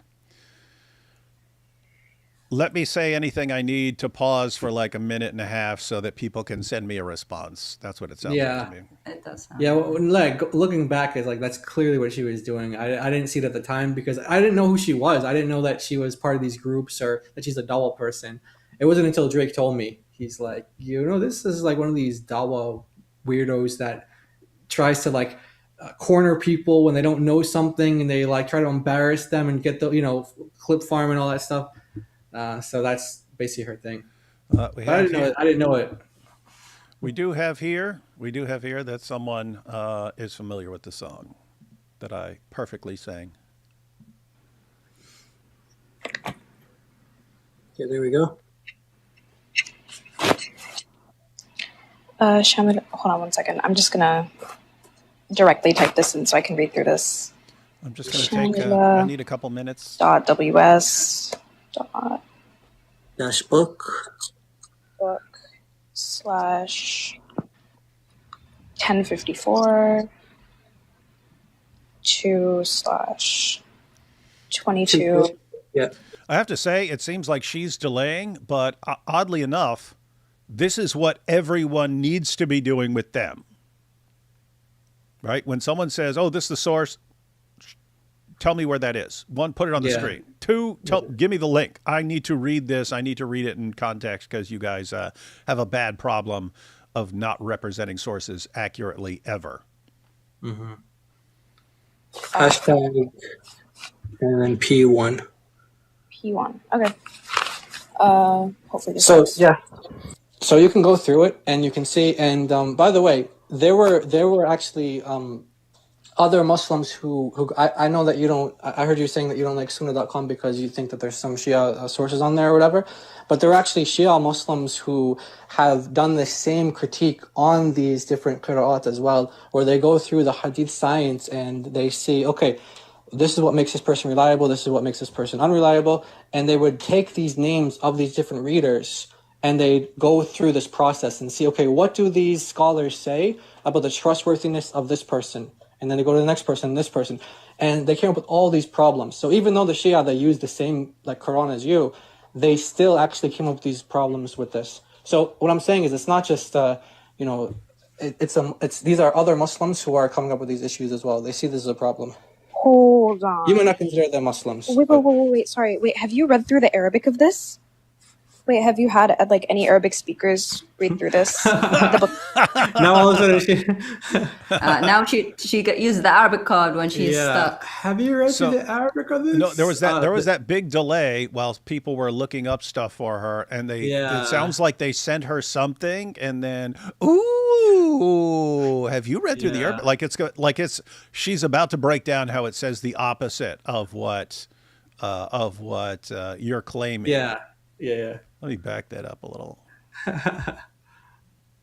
As you, they still actually came up with these problems with this. So what I'm saying is, it's not just it's these are other Muslims who are coming up with these issues as well. They see this as a problem. Hold on. You might not consider them Muslims. Wait. Sorry. Wait, have you read through the Arabic of this?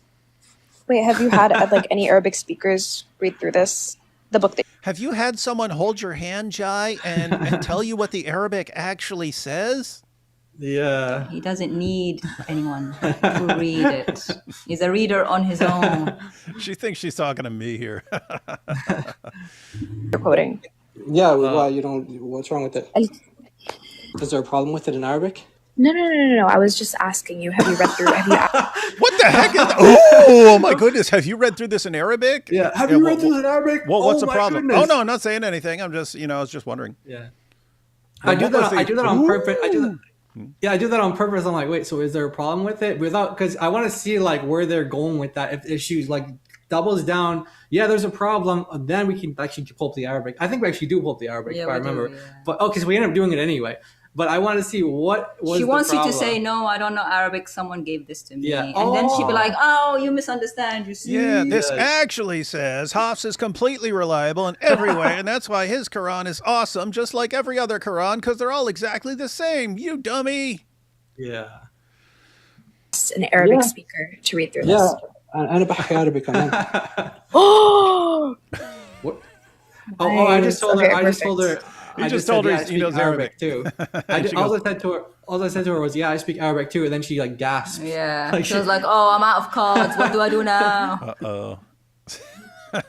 Everyone hear that? Let me back up here. Arabic speakers read through this. The book that you're quoting. Yeah, why you don't? What's wrong with it? Is there a problem with it in Arabic? No.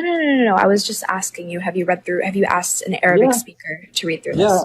أنا بحكي عربي كمان. Oh, nice. Okay, perfect. Okay, perfect. Not perfect. No, Korra. No, not perfect. So someone at some point coached her and said, "Look, you can't just make ooh, what? You can't be making all these shock noises after everything." But they didn't tell her stop with the okay perfect every 5 seconds. Yeah, they coached her at one thing, but not the other. I mean, she's... So anyway, you can read through it, and you'll see he's going through these different people, and when he's at the Hafs, okay. What do you want it to be read in Arabic, or do you read Arabic? Yeah, this is when I brought DOC. I'm like, okay, well, I was listening the whole time. I was like, why don't we read it in Arabic? So that I told her, hey, why don't you just read it? I was listening the whole time, and because she's so meek here, I thought she was just a random Muslim girl who doesn't know anything. Yeah, and I didn't. So she just wanted to like step in and just like, okay, I'll read it for her. I was like, okay. I was trying to help her. Turns out she was a demon. Yeah, we had no idea. Yeah, you're just like. I was like, oh sure, I'll help. Let me just help you out. I'll read it for you. But we'll see how that went. We can read it for you if you want in Arabic. It's no problem. Go for it. Okay. Okay. Yeah. Let me have it read for you. Okay. Okay. Perfect. Okay. Perfect. Hold on 1 second. So let me just put it on the screen and then we'll read it. So can you not read Arabic, or do you need someone to read it for you or something, or what? I can read Arabic. It's just I take a lot of time. Oh, okay. It wasn't my first language, but I can. Oh, that's why she spends so much time reading. It takes her a while. She doesn't have time for social media. Now it makes sense. Read Arabic. Okay, no problem. Okay, it says. Go. حفص ابن سليمان الأسدي أبو عمر عن علقمة بن مرقد تركوه they left him. وقال أحمد بن حنبل رحمه الله أحمد بن حنبل said قال يحيى أخبرني شعبة قال أخذ مني حفص بن سليمان كتابا. So حفص بن سليمان took a book from me فلم يرده and he didn't return it. قال وكان يأخذ كتب الناس فينسخها, and he used to take people's books and write them, transcribe them. Okay. Is that clear? Yeah. Do you understand? Or... Yeah, I heard her. I heard her perfectly fine. Can you ask her to read the title of the book that you're reading from Al-Bukhari? Yeah, no problem. I can't read the title of the book. You know, it's messed up the entire time you guys are talking about Hafs stealing books and not returning people's books and stuff. I'm like, darn, I still have books that I stole. I still got them. Before I was a Christian, guys, but I still have some books that I stole. Yeah, but we don't get the gospel from you. Yeah, you're not a trustworthy hadith transmitter. You're not John, and you're not Luke. Kitab, you put it on the screen, brother? Just so people know that it's the same. Yeah, so Avery has to like put us on the screen whenever we want to put the camera on. Mm-hmm. So we have to tell him to put us on the screen. الصغير للبخاري. So people of the book of the weak people. Yeah, the weak narrators basically. Yeah. The weak that are listed from Abu Bukhari, like his own list of weak narrators or the weak people.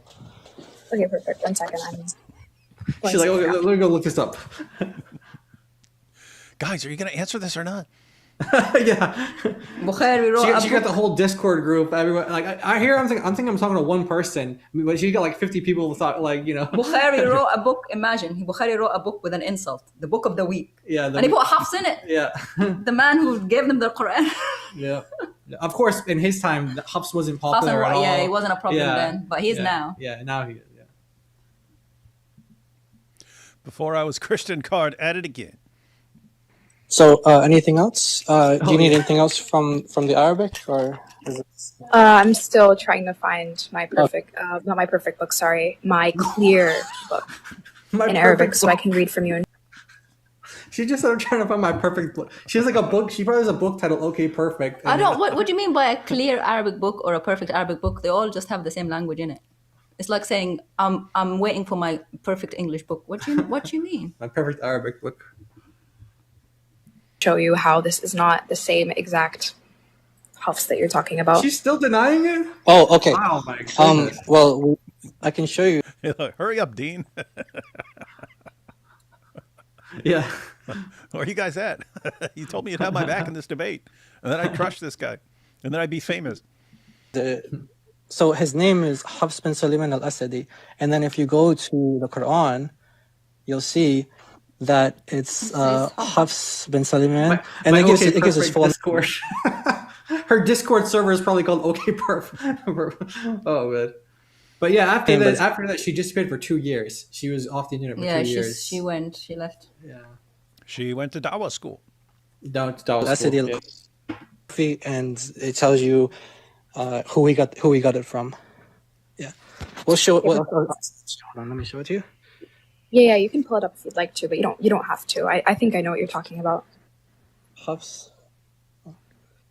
So this is the chain in the Quran. It tells you like Hafs's name.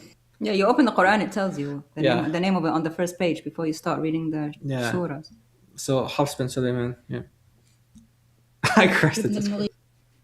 Oh. Did she just do the Yeah, she did it again. Let me show it to you. There you go. Yeah, you can pull it up if you'd like to, but you don't have to. I think I know what you're talking about. Hafs bin Sulaiman ابن المغيرة. Oh. al-Asadi al-Kufi. Oh. So it is the same Hafs, yeah. Oh. What? What is she doing? What the heck? So Korra, you said you were sure it's a different Hafs because someone told you that on your little OK Perfect Discord server, and then Jai brought the receipts, and your response is, oh. But has she never opened the Quran before? No. Imagine, I don't know, this is the Gospel according to Matthew. You know, it says the Gospel according to Matthew. Also, in the first page of the Quran, it says this is the Quran according to these people. Yeah. So she's never opened a Quran before?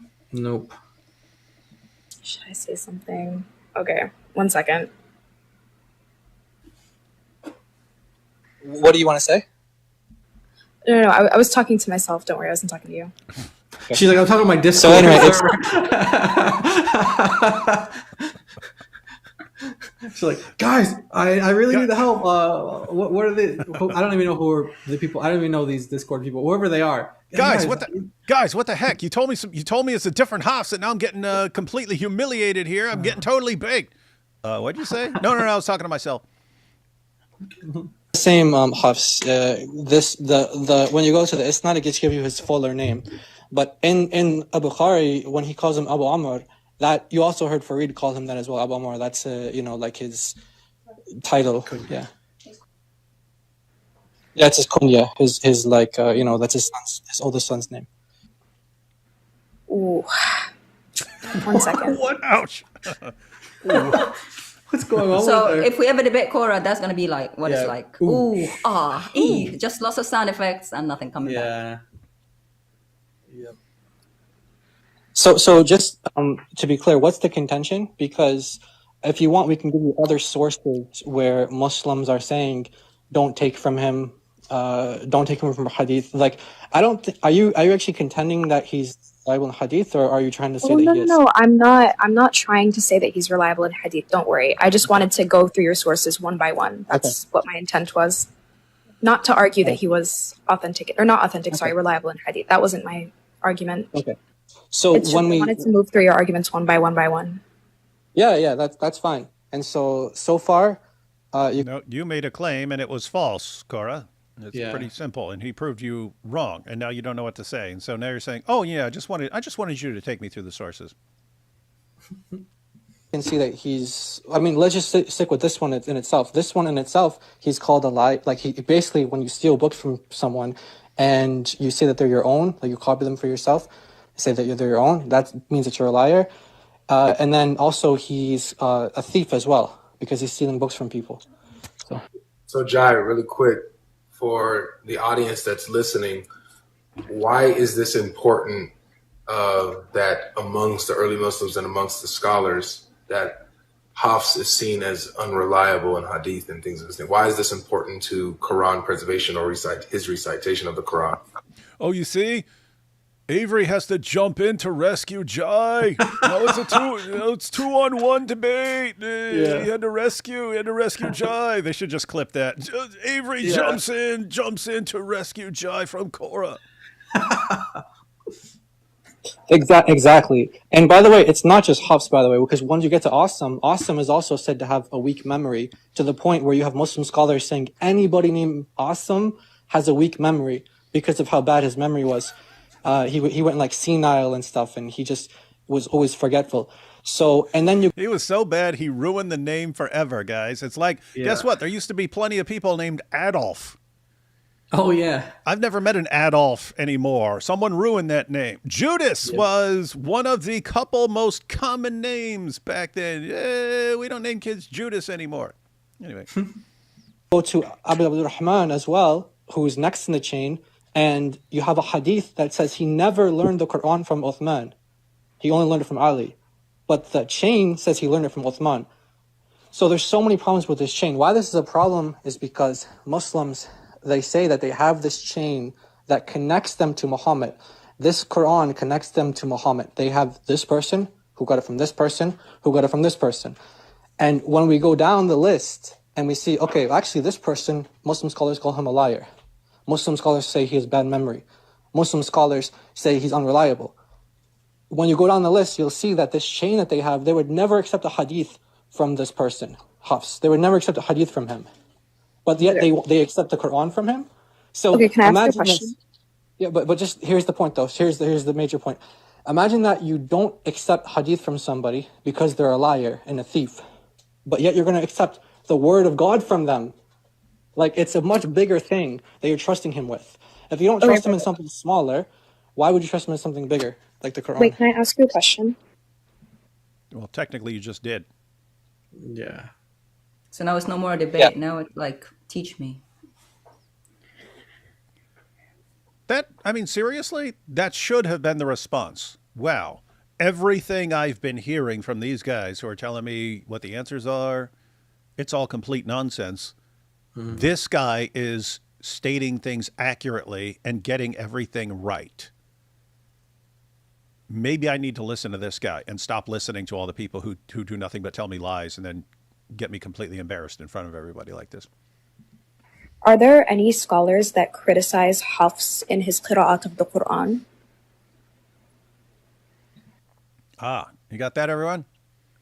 So they're saying, okay, he's known as a liar, he's known as a thief, he had terrible character, and Jai points out, hey, if you can't trust him with these smaller, much less significant things, why would you trust him with what is, according to you, the most important thing in the entire universe? Why? Why would you trust a liar and a thief to be the guy who gives you your Quran? And she says, well, which scholars actually condemn his Quran and not just him for being a liar and untrustworthy and a thief? Yeah. There's even a yes to answer to that. Yeah, I think we'll see what. Let's see. Yes, there are. There are some scholars who say that Hafs would get things from himself and he didn't even get it from his teacher, actually. Can you cite the source? Okay, so hold on, because I feel like I keep giving you sources, but we're not. I want to make sure we're getting somewhere with this. So I want to show you this one more. Okay, I just want to show you this one more source from a big scholar who is very significant, who said that Hafs used to get some readings that he has from himself. He didn't even get it from Awesome. Okay, so do you know who Abi Mujahid is? I think so, yeah. Okay, so do you know? Let me ask Discord. Yeah. She doesn't know who Mujahid is. No. So basically, this point is that in the books of these like Muslim scholars through the canonizations of the Quran and the different readings, they'll also have literature on like manuals of like reading like different readings, and they'll say like, this is how Hafs would read the Quran, this is how this person would read the Quran, blah blah blah. Well, they also make like footnotes and notes on these people. So there's an instance where Ibn Mujahid and Ibn al-Jazari, which are the two like the big scholars, like the 7 readings and the 10 readings come from, and they say that Hafs was getting this particular reading. This is just one example where he's getting this particular reading from himself. He didn't get it from from Asim, which is his teacher. He didn't get it from him. He got it from himself. But the way that Muslims want you to think the chain works is that everything that Hafs said, he got from this person, who got it from this person, who got it from this person, and they're only repeating the things that they said that ultimately come from Muhammad. But the chain stops there. It goes Hafs and then ends with him because he made this up on his own. This particular reading doesn't go back to forget Muhammad. Doesn't even go back to one teacher ahead of him.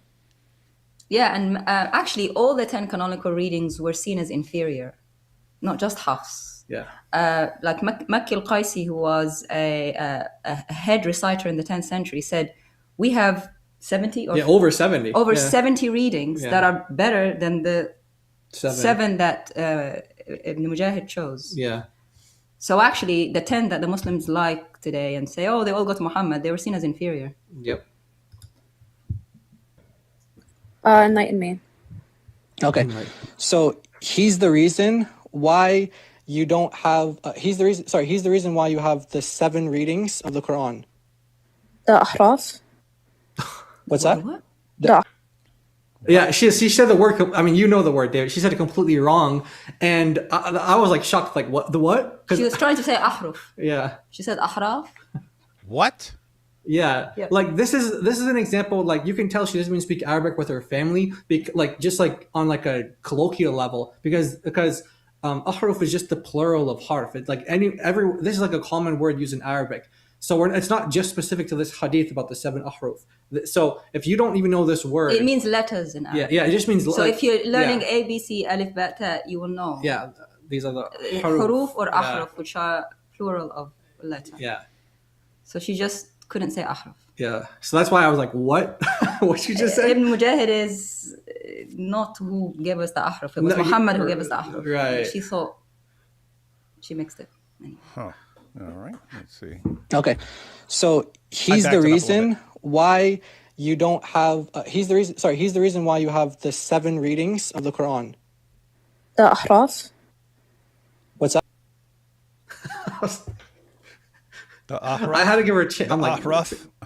Yeah.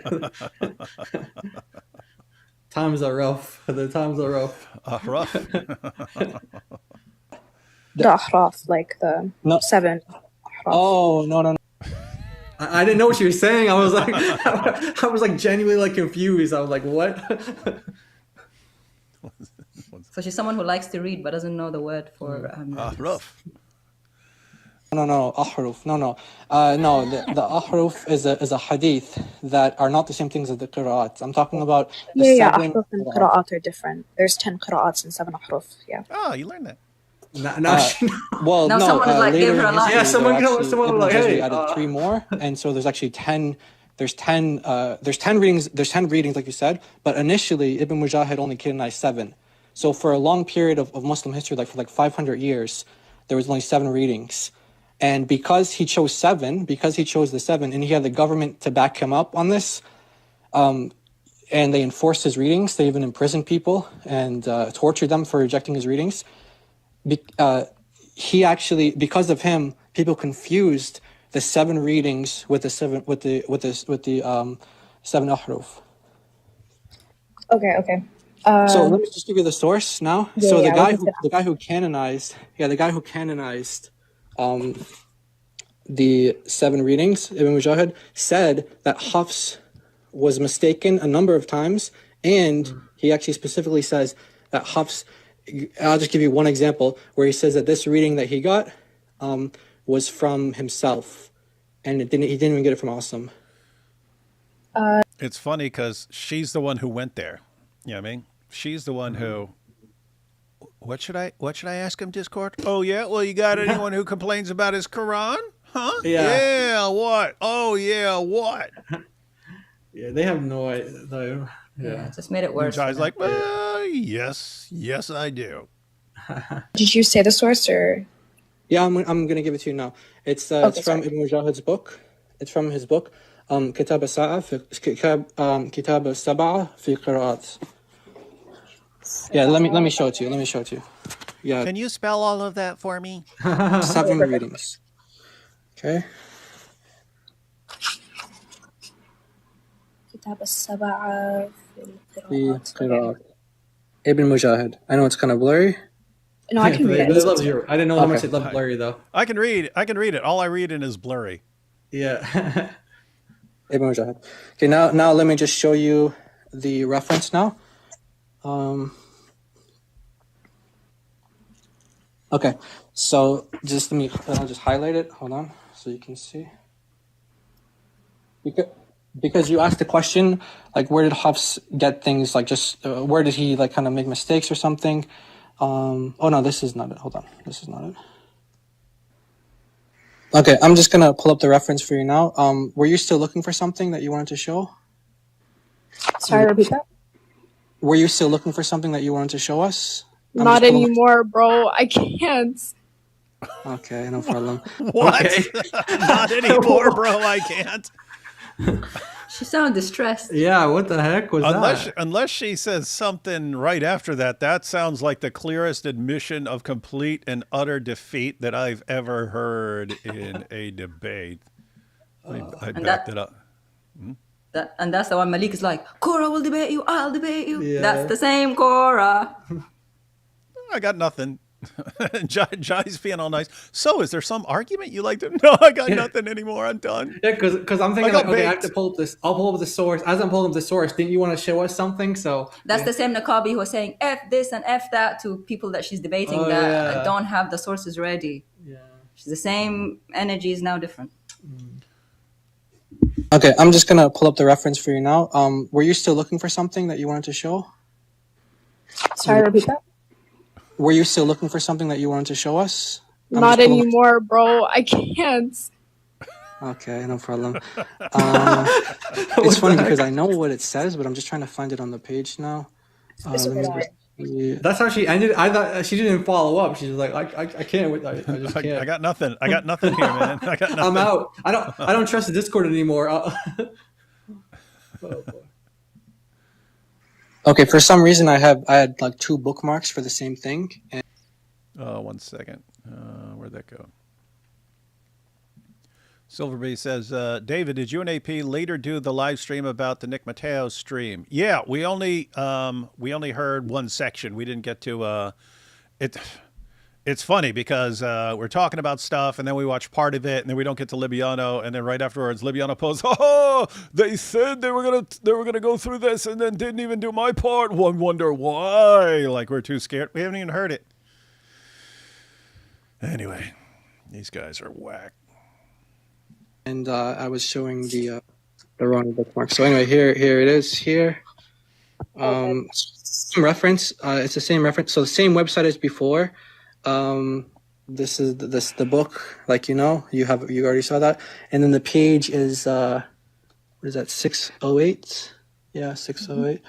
Okay, and then here's the reference here. So page 608 in his book,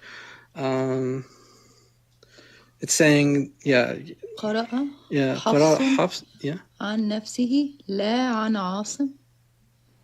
So he read it from himself, not from Asim. Yeah. بضم الضاد. So he put a dhamma on the dad just from himself. Exactly. And actually, and Ibn Mujahid actually says that this is a mistake because he says he said that he mixed up the verb with the noun.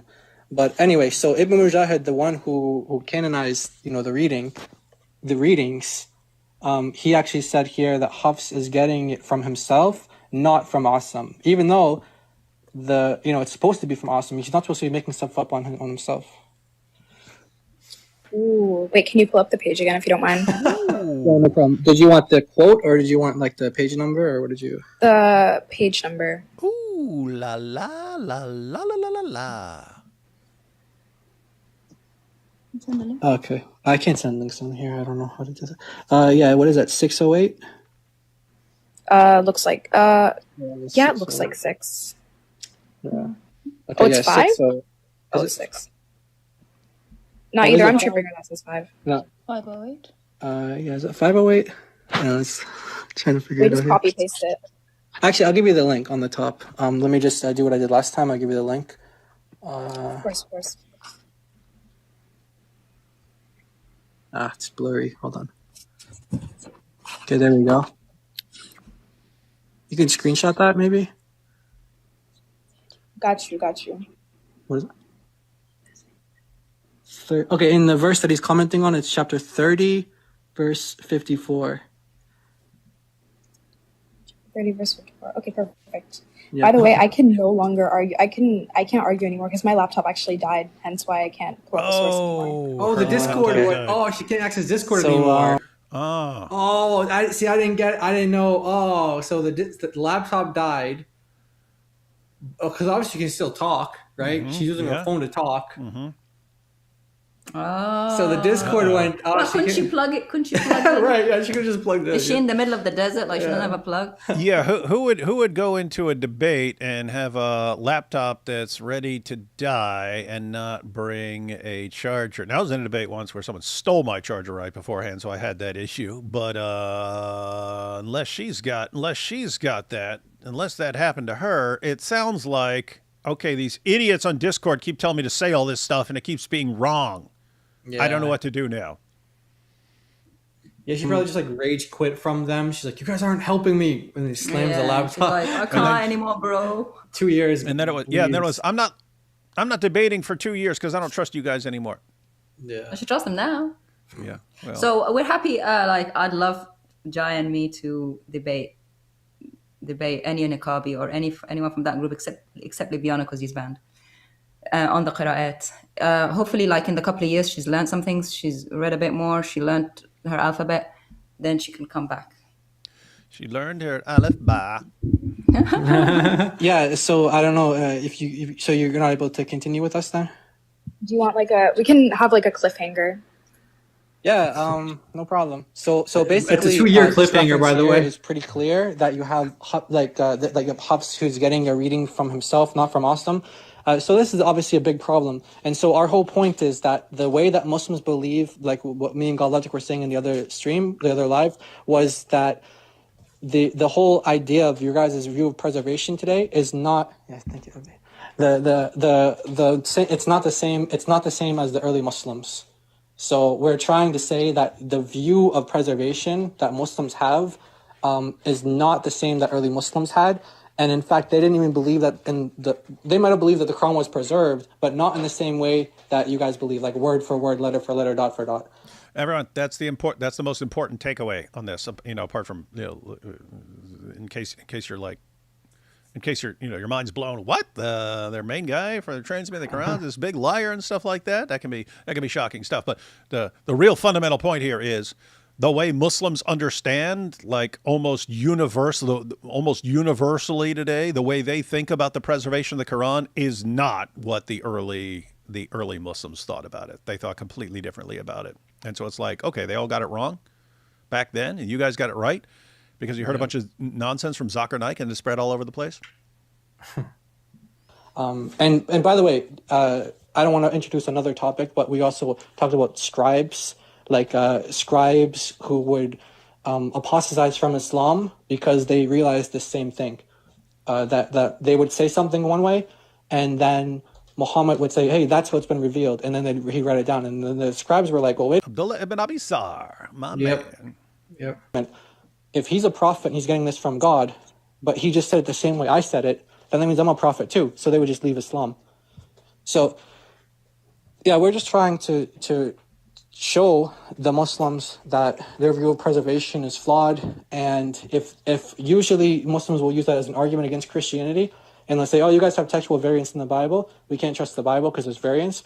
So we're trying to, return the tables on them with that, and then if you come another time, we can actually show you why the Bible is reliable, why you should believe it's reliable, and trust it, and that is the Word of God. Wow, you actually gave Korra open invitation right there to come on and you'd explain to her why the Bible is reliable, and then she disappears from off the face of the earth for 2 years until Malik gets enough dirt on her to say, "You're going to work for me now. I'm your manager. I'm your teacher and your manager, girl." Okay, sure. What's that? So he's saying that we're running now from her. Yeah. So go figure. Gotcha. Cool. So you've been very respectful, and we always appreciate these conversations. Surprised that it's surprisingly she has been. This This is Korra, guys. She's not now because she put you in this shirt on a thumbnail saying, Oh, yeah. you're a grifter. Yeah, shit, I'm a grifter. Even though we've been so nice to you, even though you didn't deserve it those 2 years ago. That's how Korra he sounds like, unless you're blackmailing me and threatening me, I just think you're a grifter. I don't trust you. So we just want to extend our thanks and appreciation to you, and hopefully we can have another discussion or more discussions in the future. Usually it doesn't go like this. Usually the conversations are kind of like how they went in the last stream. You saw how that went. They were because the last stream I was actually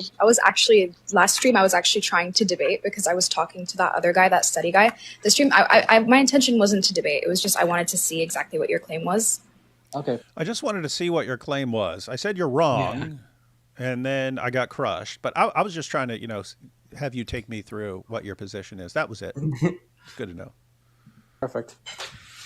Yeah, but if you want to come back, we can actually debate. Did I just say okay, perfect again? Did I just say? I think I just said if you want to check. Wait, you're saying you said it again? I think I just said okay, perfect again. Let's see. Yeah, if you want to check the sources and get everything up, we can do that. And we didn't even get into like contradictions between the different readings, but we have plenty of examples of that as well. Yeah, I'll show. So if I come back, after I look into all the sources and I get my books, because I do, as I said, I'm not really big on like getting stuff off of YouTube and stuff like that. I just have books. I collect books. It's just a thing. But she collects them, but she doesn't read them. Yeah. That's good. That's good. So the goal in this, like, we're not trying to insult or disrespect. We're just trying to show the truth, and our end goal is always discussions is to glorify God and how we conduct ourselves and point people to the truth, which is ultimately going to lead you to Jesus. He is the truth. So that's what I have to say. Anything you want to say before you go, you can go ahead. Okay, perfect. I knew she was going to say that. You guys have a good day. I knew she was going to say, okay, perfect. I try to be respectful, so I'm glad that you guys...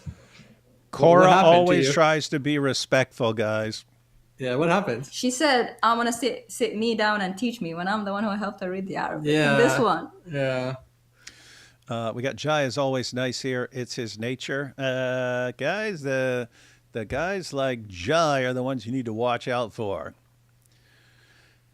That happened a while back. I was in the room, and God Logic, he goes live on TikTok. He's sitting there talking to someone, and I was there, and the guy's arguing with God Logic, and I go and stick my head in there. I'm like, "Hey, what's up?" And the guy, "Hey. Yeah, I know you. I don't like you. I don't like you. I like Avery. Put Avery back on. He nicer." And I was like, "Dude, that's why you need to be more worried about him. Like, you guys know, like how I am. You guys know that, and you guys like, oh no, we'd rather talk to these nice guys. Those nice guys are gonna absolutely destroy you, and you won't even realize it because they're smiling the entire time." We're respectful as well, because I do try to be as patient as I can when I talk to people, especially non-Muslims. Yeah. So, yeah.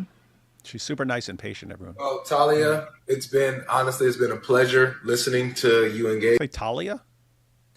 No, she didn't go by Korra back then. This was her other nickname, I guess. But it might be because we made fun of her, because Talia is a Hebrew name.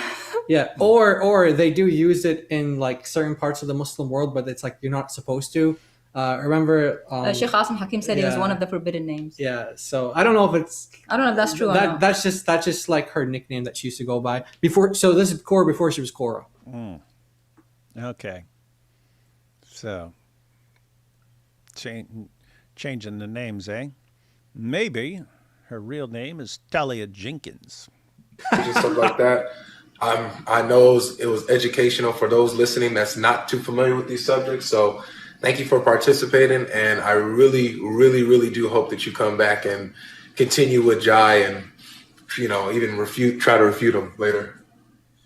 All good, yeah. As I said, today my intention in this live wasn't to debate, because I can't really, especially, I can't debate on other people's lives, especially because every time I try to debate, I always get cut off, etc., etc. I've never been on you guys' live before, and I try not to get on people that I don't know's lives, but I'll look into your sources. I'll see exactly what your claims are, because I was writing everything down so I could see exactly what you were saying. And yeah, I mean, if you want to debate in the future, we definitely can. Now you know us. Now you know how we rock. You know how we engage. It's just we prefer this right here, like this type of where we listen to each other, we exchange. It's if someone interjects politely, they can interject, or if you're like, oh, hold on, let me finish this thought. Let them finish the thought. Just regular conversation, not hyper emotional and stuff like that. You know what I mean? There's like Muslims in the chat being like, yeah, you learned your deen based off of what Christians say. See, I told you she's just people in the chat were telling her. I debated. People in the chat were telling her that she's learning her deen from us and stuff like that, and so they were telling her get off. So she was like typing to them while I was talking. She'd be typing to them. Now she's actually addressing them on the mic. But yeah, Avery's right. We do prefer these conversations. That's rarely ever happen though. And it seems like when they do happen, it turns out this person is not being genuine. Like she's. Yeah, it turns out they just waiting to see what you know. Yeah, that's all it is. Let me go through every one of your sources, and then 3 years later, I'll debate you, and But she did say she would debate again, so let's go. Yeah, that is wild because it was a couple of years ago that Malik got so thoroughly embarrassed that everyone started calling him Dr. Shirk because he was getting everything wrong.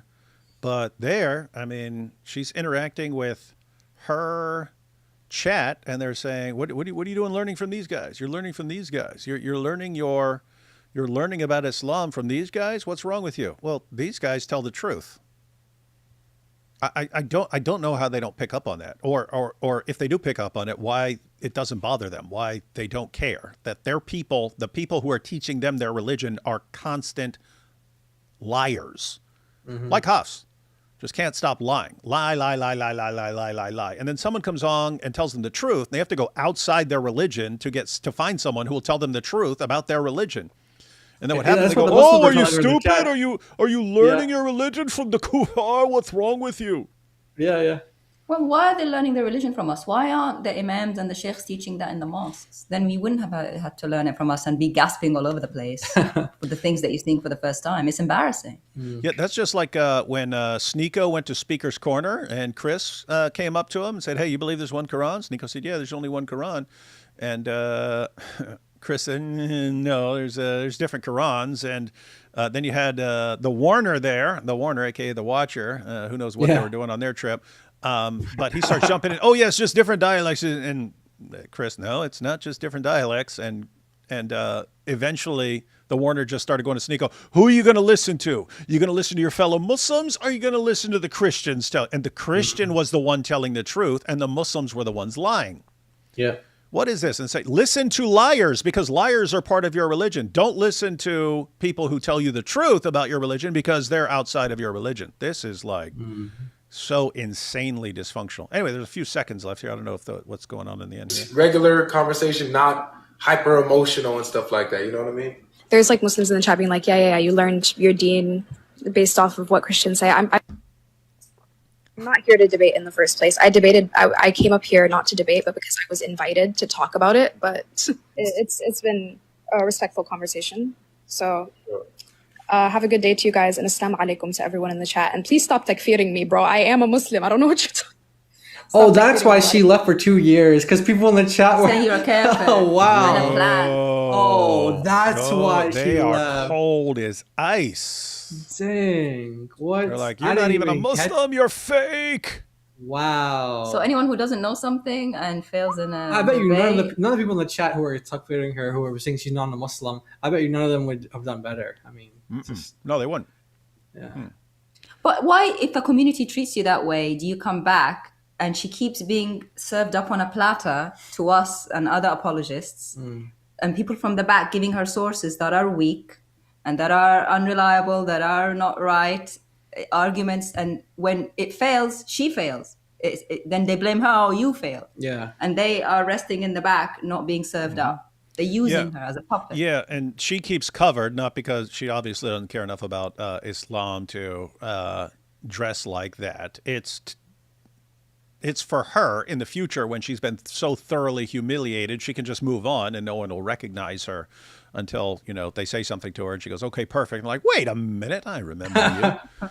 But yeah, I mean, think about that. She really hasn't learned her lesson. I mean, she's trying this on Jai and spouting complete idiotic nonsense because people are sending it to her, but she still does that. She still does. She hasn't changed. She took a couple years off, but she still does that. She's still passing on what she's being handed by people who are completely wrong. I have like zero clue. If I'm like, hey guys, help me with this. Send me some information. You send me a garbage made up source and tell me to run with that, and then I get embarrassed over it.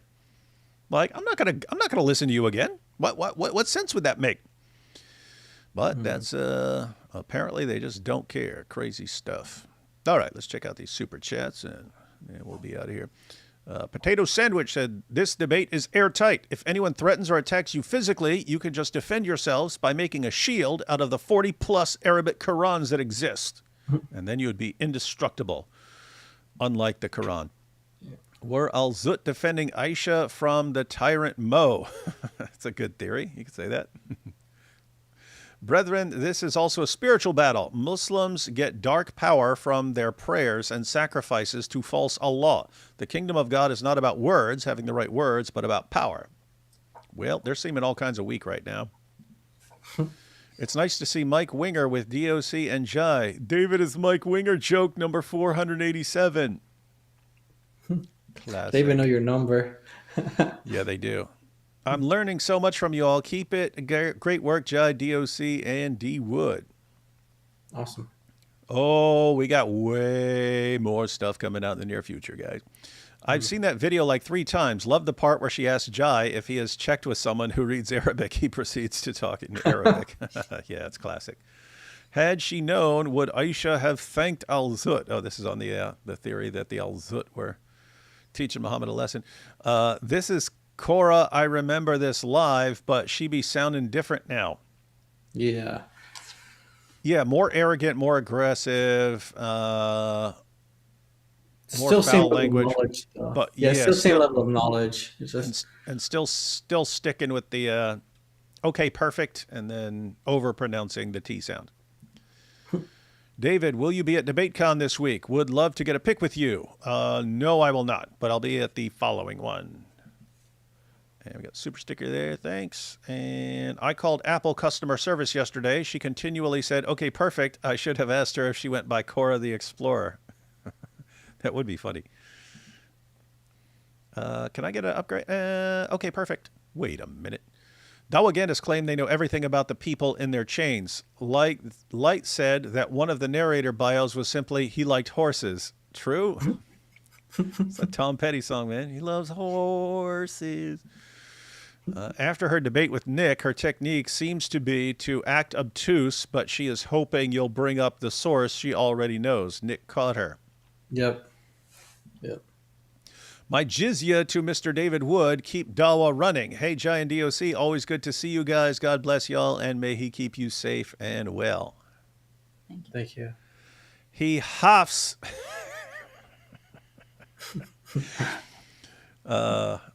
It should be huffs and puffs.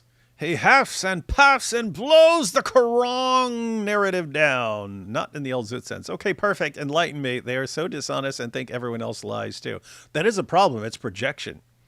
Like they understand, like everything with them is deception and lying and stuff like that and trying to trick people and stuff like that. So they think we're all doing the same thing.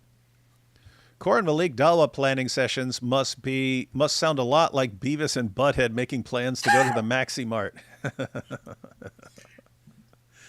You see, all the that would be a funny little for those of you who do AI. It would be funny having like Malik and Korra, but like as Beavis and Butthead on the Beavis and Butthead couch. You see, all the hadiths that were daif because of Hafs are now fine. Korra says. There you go. Is a winger wood? What's MOU? Told you guys 10,000 times. I don't understand abbreviations. Is a winger wood? Are you guys looking it up? I was waiting for the chat. I was looking for the chat. MOU. I'll just look it up. What is? If you say bloodbath or something, maybe, but I don't know what else MOU would mean. Can't be that. Jai is first person in the OK Perfect Isnad. Dawa screenshots lower resolution than the Patterson Gimlin Bigfoot from 1967. It's wild. I know, but people have technology now. It's like, what's your excuse? Thank you, D. Wood and Mr. and Miss Jenkins for being at the forefront debunking this false religion. Also, I can now use your real names in my prayers. And I pray for Mr. and Mrs. Jenkins. And then God blesses a completely different couple. What in the Dawa Seuss is going on here, Korra? That's a good question. Islam's Jesus and Mahdi fill the roles of the false Christ and false prophet. Yeah, there's something going on there.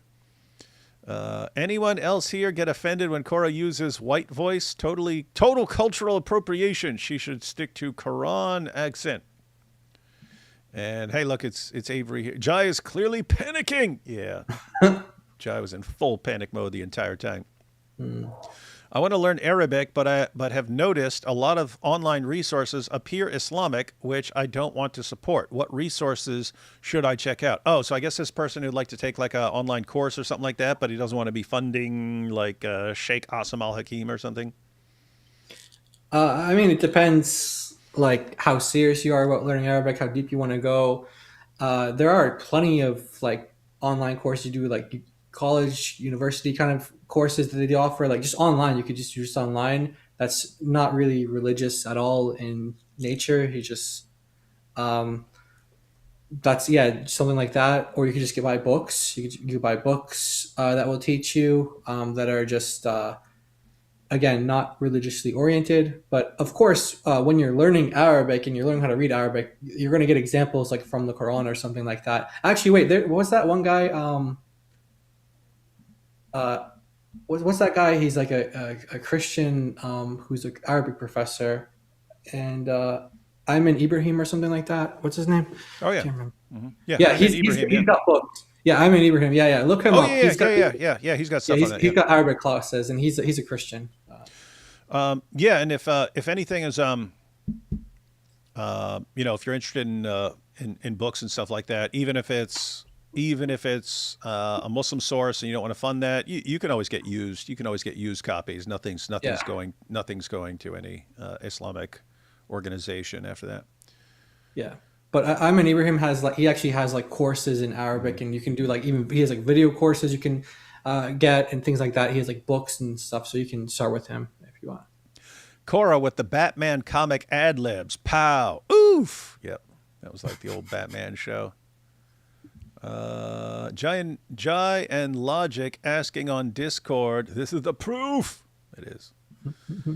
Is Muhammad attested to historically speaking as Jesus is? I have seen some scholars exploring that he didn't exist and Islam began as a spurned heresy from Christianity. Any possibility this is true? Well, it's possible, just not very likely. You guys have any thoughts on that one? It's not really something we've really studied out too much. There are certain arguments that we can comment on, but this is outside of like what we've looked into.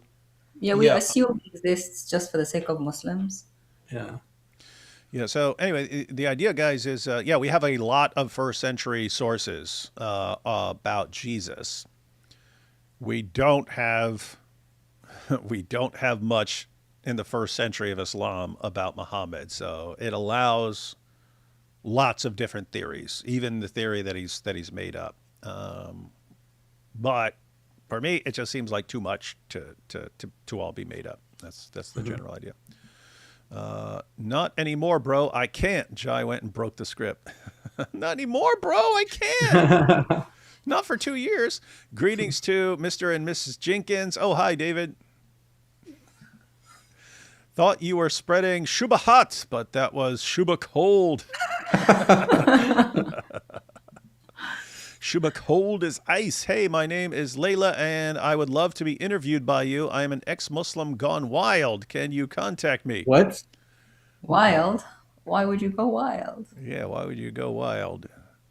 If a Terminator was nice, they would call it the Jai 3000. Is AP ready to be Rahab when we take Constantinople? No, AP is going to be the one taking Constantinople.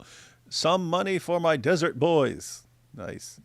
And then we have, I adore pretty Arab ladies too, said Islam poisons. What's wrong with you? And we've got David, I'm about to finish Seeking Allah, Finding Jesus, and it's one of the most touching stories I've read. I'd love to hear you talk about your relationship with Nabil for a few minutes, being my 3 best friends are Muslim. You'd love to hear me talk about my relationship with Nabil for a few minutes, being your 3 best friends are Muslim.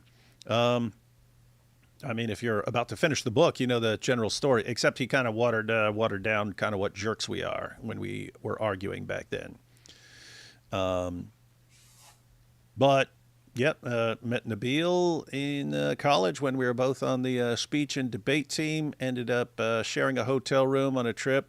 It was actually kind of funny. There were, the team was mostly girls, and there were 4 guys. One of them was a flaming homosexual. Super cool, nice guy. I used to beatbox, and he could like freestyle rap and stuff like this. But so anyway, we were friends, but sharing a hotel room, slightly different stories. So we stepped off the bus, me and Nabil, and we had to pick hotel rooms, and we just stepped off, and I forget which one said it, but one of us goes, so you want to share a room? The other one goes, yep, no, let's go. And so we shared rooms and stuff. And his name was Richard. I just remembered he was he described himself as Madonna with a RuPaul twist. Anyway, that's actually how me and Nabil ended up sharing a hotel room. Was that. And yeah, I had met Nabil at the school. I'd met Nabil at the school there, but hadn't talked to him. But I knew his name's Nabil Qureshi, so I'm thinking some kind of Muslim. And then, but you don't know. It could be liberal Muslim, serious Muslim. You just don't know. And we go on that first trip. This is just after 9/11. And I'm wondering how serious this guy is. And we're there in the hotel room, and he pulls out his prayer mat. And I was like, oh, he's serious enough to bring his prayer mat along on a school trip. But I was sitting there, reading my Bible in the ear, and I'm praying, God, if you want me to talk to this guy, let him start this conversation, because everyone's going to call me a mean Christian attacking the Muslim. Because, again, right after 9/11.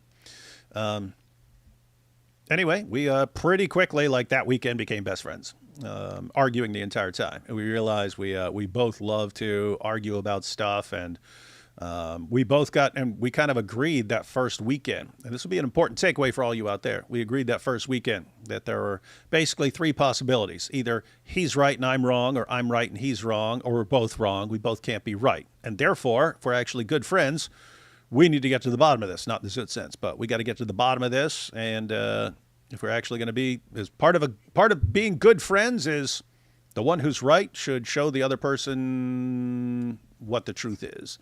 And the next several years was us having those discussions, arguing, and so on. Found out Nabil is not a good person to commit a crime with, because he has no background. Now, I've told that story before, guys. There was this wasn't long after we met, but Nabil came into the little speech and debate office we had. We're sitting in there. I'm sitting in there. Nabil walks in and he's giggling. I go, dude, what are you giggling at? And he goes, they just put up this big sign that says academic freedom isn't free. And it's like, so you had 9/11, and then they came out with all this freedom ain't free stuff, and it's all, like pro-military stuff. But then the school ran with academic freedom isn't free. And I was like, what are you giggling at? And he said, I thought the sign would be funnier if it said academic freedom isn't free, nor dumb, right? It was free dumb. Anyway, he was giggling at that. I'm like, this guy's got a dorky sense of humor. And I was like, hey, I got a Sharpie right here. And so I decided we were going to change the sign so that it said academic freedom isn't free nor dumb, right? And I said, look, Nabil, I will hear this elevator make a bing noise if someone's coming. So I'm good with this direction. You need to watch that direction. Go around that corner and let me know if a professor's walking through so I don't get in trouble. And he says, okay. And he goes and stands there. And all of a sudden, a professor walks right around the corner, right past me as I'm writing. And I just kind of act like I'm supposed to be doing it. And I didn't get in trouble. And I was like, Nabil, what are you doing, man? You had one job. Give me a signal if a professor's coming around the corner. A professor walks right around the corner. What are you doing? He goes, I don't know. I've never done anything like this before. It's like, okay, no committing crimes with Nabil ever, because this guy's really, really bad. But eventually, Nabil became a Christian, and I thought, cool, I'm done with Islam, because that was the only reason I was studying Islam. So my best friend was a Muslim. And, yep. My best friend was a Muslim, so I was studying Islam. My best friend became a Christian. I thought I was done, and then he started getting death threats and stuff. And so ended up deciding to stick with it. But anyway, point there for everyone. If you're a Christian, you end up good friends with a Jehovah's Witness, a Muslim, an atheist, whatever. You should be thinking, hey, maybe I'm here for a reason, and maybe God put us together for this reason. So if you get a good friend who's a Buddhist, a Hindu, whatever, you may be the right person. So start studying. That would be the takeaway. How long until Sam turns Muslim? They work in him. Well, it wouldn't be because of them. It would be because of Sam. He's just got issues. Madonna with a RuPaul twist is a level of zest I haven't heard since I lived in Southern Cali. Yikes, lol. Wonder what happened to Richard. You guys, much love, Giant DOC. Oh, hi, David. Hey, Aussie Abe. That's cool. What are you guys looking at over there? You guys keep looking at something.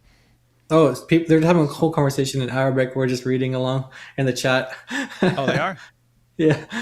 I was listening to your story. Yeah, I was reading along, and she was listening to the story. I was thinking it's only a matter of time before a certain YouTuber will be like, you see, David was with a flaming homosexual. I told you he was no Christian. He had a homo in his team. That was a funny dude, though. All right, that it? Yes, sir. Any final thoughts on the debate? Korra? How do you think you did, Rashad? I mean, even though she never came back, none of her friends ever came back either. So the friends who were feeding her the sources or whatever, they never came back. So I don't know. I mean, this is just I was just kind of just getting into basics with her, and she kept asking for sources and things like that, which is fine. I don't mind doing that, but I realized after a while that it was just like a tactic that she was doing, like just trying to like a stalling tactic. Mm-hmm. But yeah, obviously, she didn't have the knowledge to have the conversation. But this just goes to show that Muslims often are going to repeat, as we know, they always repeat the same things over and over and over again. They repeat it from their Dawah people over and over and over again. But when you just learn just a little bit on the topic, you'll know like more than 99% of them. Honestly, it's crazy. So just keep doing your research and hope that, whatever it is that you got passionate about, you're looking into, that Muslims are going to be listening. And I guess there are Muslims like saying she's like an apostate and stuff like that, or takfiring her or whatever, saying she's never been a Muslim in the chat. So yeah, that just because she had the I guess you could say the courage, I don't know what you want to call it. She was trying to, call me out on things, but she was at least having a conversation. I guess we give her that. Whereas the Dawah bros were just like hiding. So my kind of overall take is just study topics you guys are passionate about. And then when you have conversations with Muslims, don't be afraid, because more than likely they have no idea about the topic. And, you can plant seeds, and hopefully other Muslims are listening in, and, hopefully we pray that they would repent and come to Jesus. So. And you can come to our channel to learn about the Qira'at subject. Jai told me that he is thinking about doing a short videos and put it on a playlist with bite-sized bits of these sources, knowledge, so you can watch that stuff and use it. So you can come to us if you want to learn some of it or do your own research. Someone said, David, do you ever considered attempting to learn Arabic to stop the one thing Muslims can use against you? Well, I started a couple of times, but I kind of knew from experience that I would pick up things quickly, but forget them very quickly if I wasn't using them. So I took all the way through advanced German in college. I wasn't using it for anything, and so I can kind of get the gist sometimes of what people are saying, but not just I forget it. I basically forgot it all. I took all the way through advanced classical Greek. I do not remember classical Greek anymore. So it was kind of that experience, and I'd start and I was like, unless I'm just like speaking this all the time or something, I'm going to forget everything I'm studying right now. So I was like, nah, it'd be better. I've got Arabic speaking friends. It'd be better to just let them do everything. And then someone pointed out that's why he's got Jai and DOC on his team. Exactly. It is 1,000 times easier to say, hey guys, let's do shows together than it is for me to spend years learning something that I'll probably forget even faster than I was learning it. So that's a general idea there. Someone said, what's that channel name? So Giant DOC Reloaded. Yeah. Giant DOC Reloaded. Someone said DOC does speak Arabic with an accent. Yes, I do. But when I'm reading Arabic online, oh, never mind. There's a correction. DOC, does Jai speak Arabic with an accent? Yes. No, they're trying to say, can you detect if I am American or speaking Arabic? That's what they're saying. He speaks Shami Arabic, which is the Arabic of Palestine, Syria, Lebanon, those areas. He speaks that dialect. I speak a different dialect, but when I'm online, I take the accent out just to throw people off the scent. Yeah, but they're saying, if I'm speaking in Arabic, can you tell that? Yes. Like, would you think that? No, would you think that? What would you think when you hear me speaking in Arabic? I think he's a native of the Shami people, like I said, that area. That's what I would think. So he doesn't sound like some hillbilly from America who learned a little Arabic. When we were getting to know each other, I didn't know. I just assumed he's from those areas. Huh. And his Arabic is so good that people think his name's Rashad. Yep. That's good. Karen says, God bless you. Thank you, everyone, for joining us. Should be fun times ahead. I seriously don't understand what the holdup is. You debated Korra. You left the door open for more debates or discussions or whatever. She agreed. Then she disappears. Then all of a sudden, it's, why aren't you guys debating us when you're both willing to debate? And I don't know. These are weird times, man. I don't know what's going on. Get in touch with God Logic. Say, set us up with Giant DOC.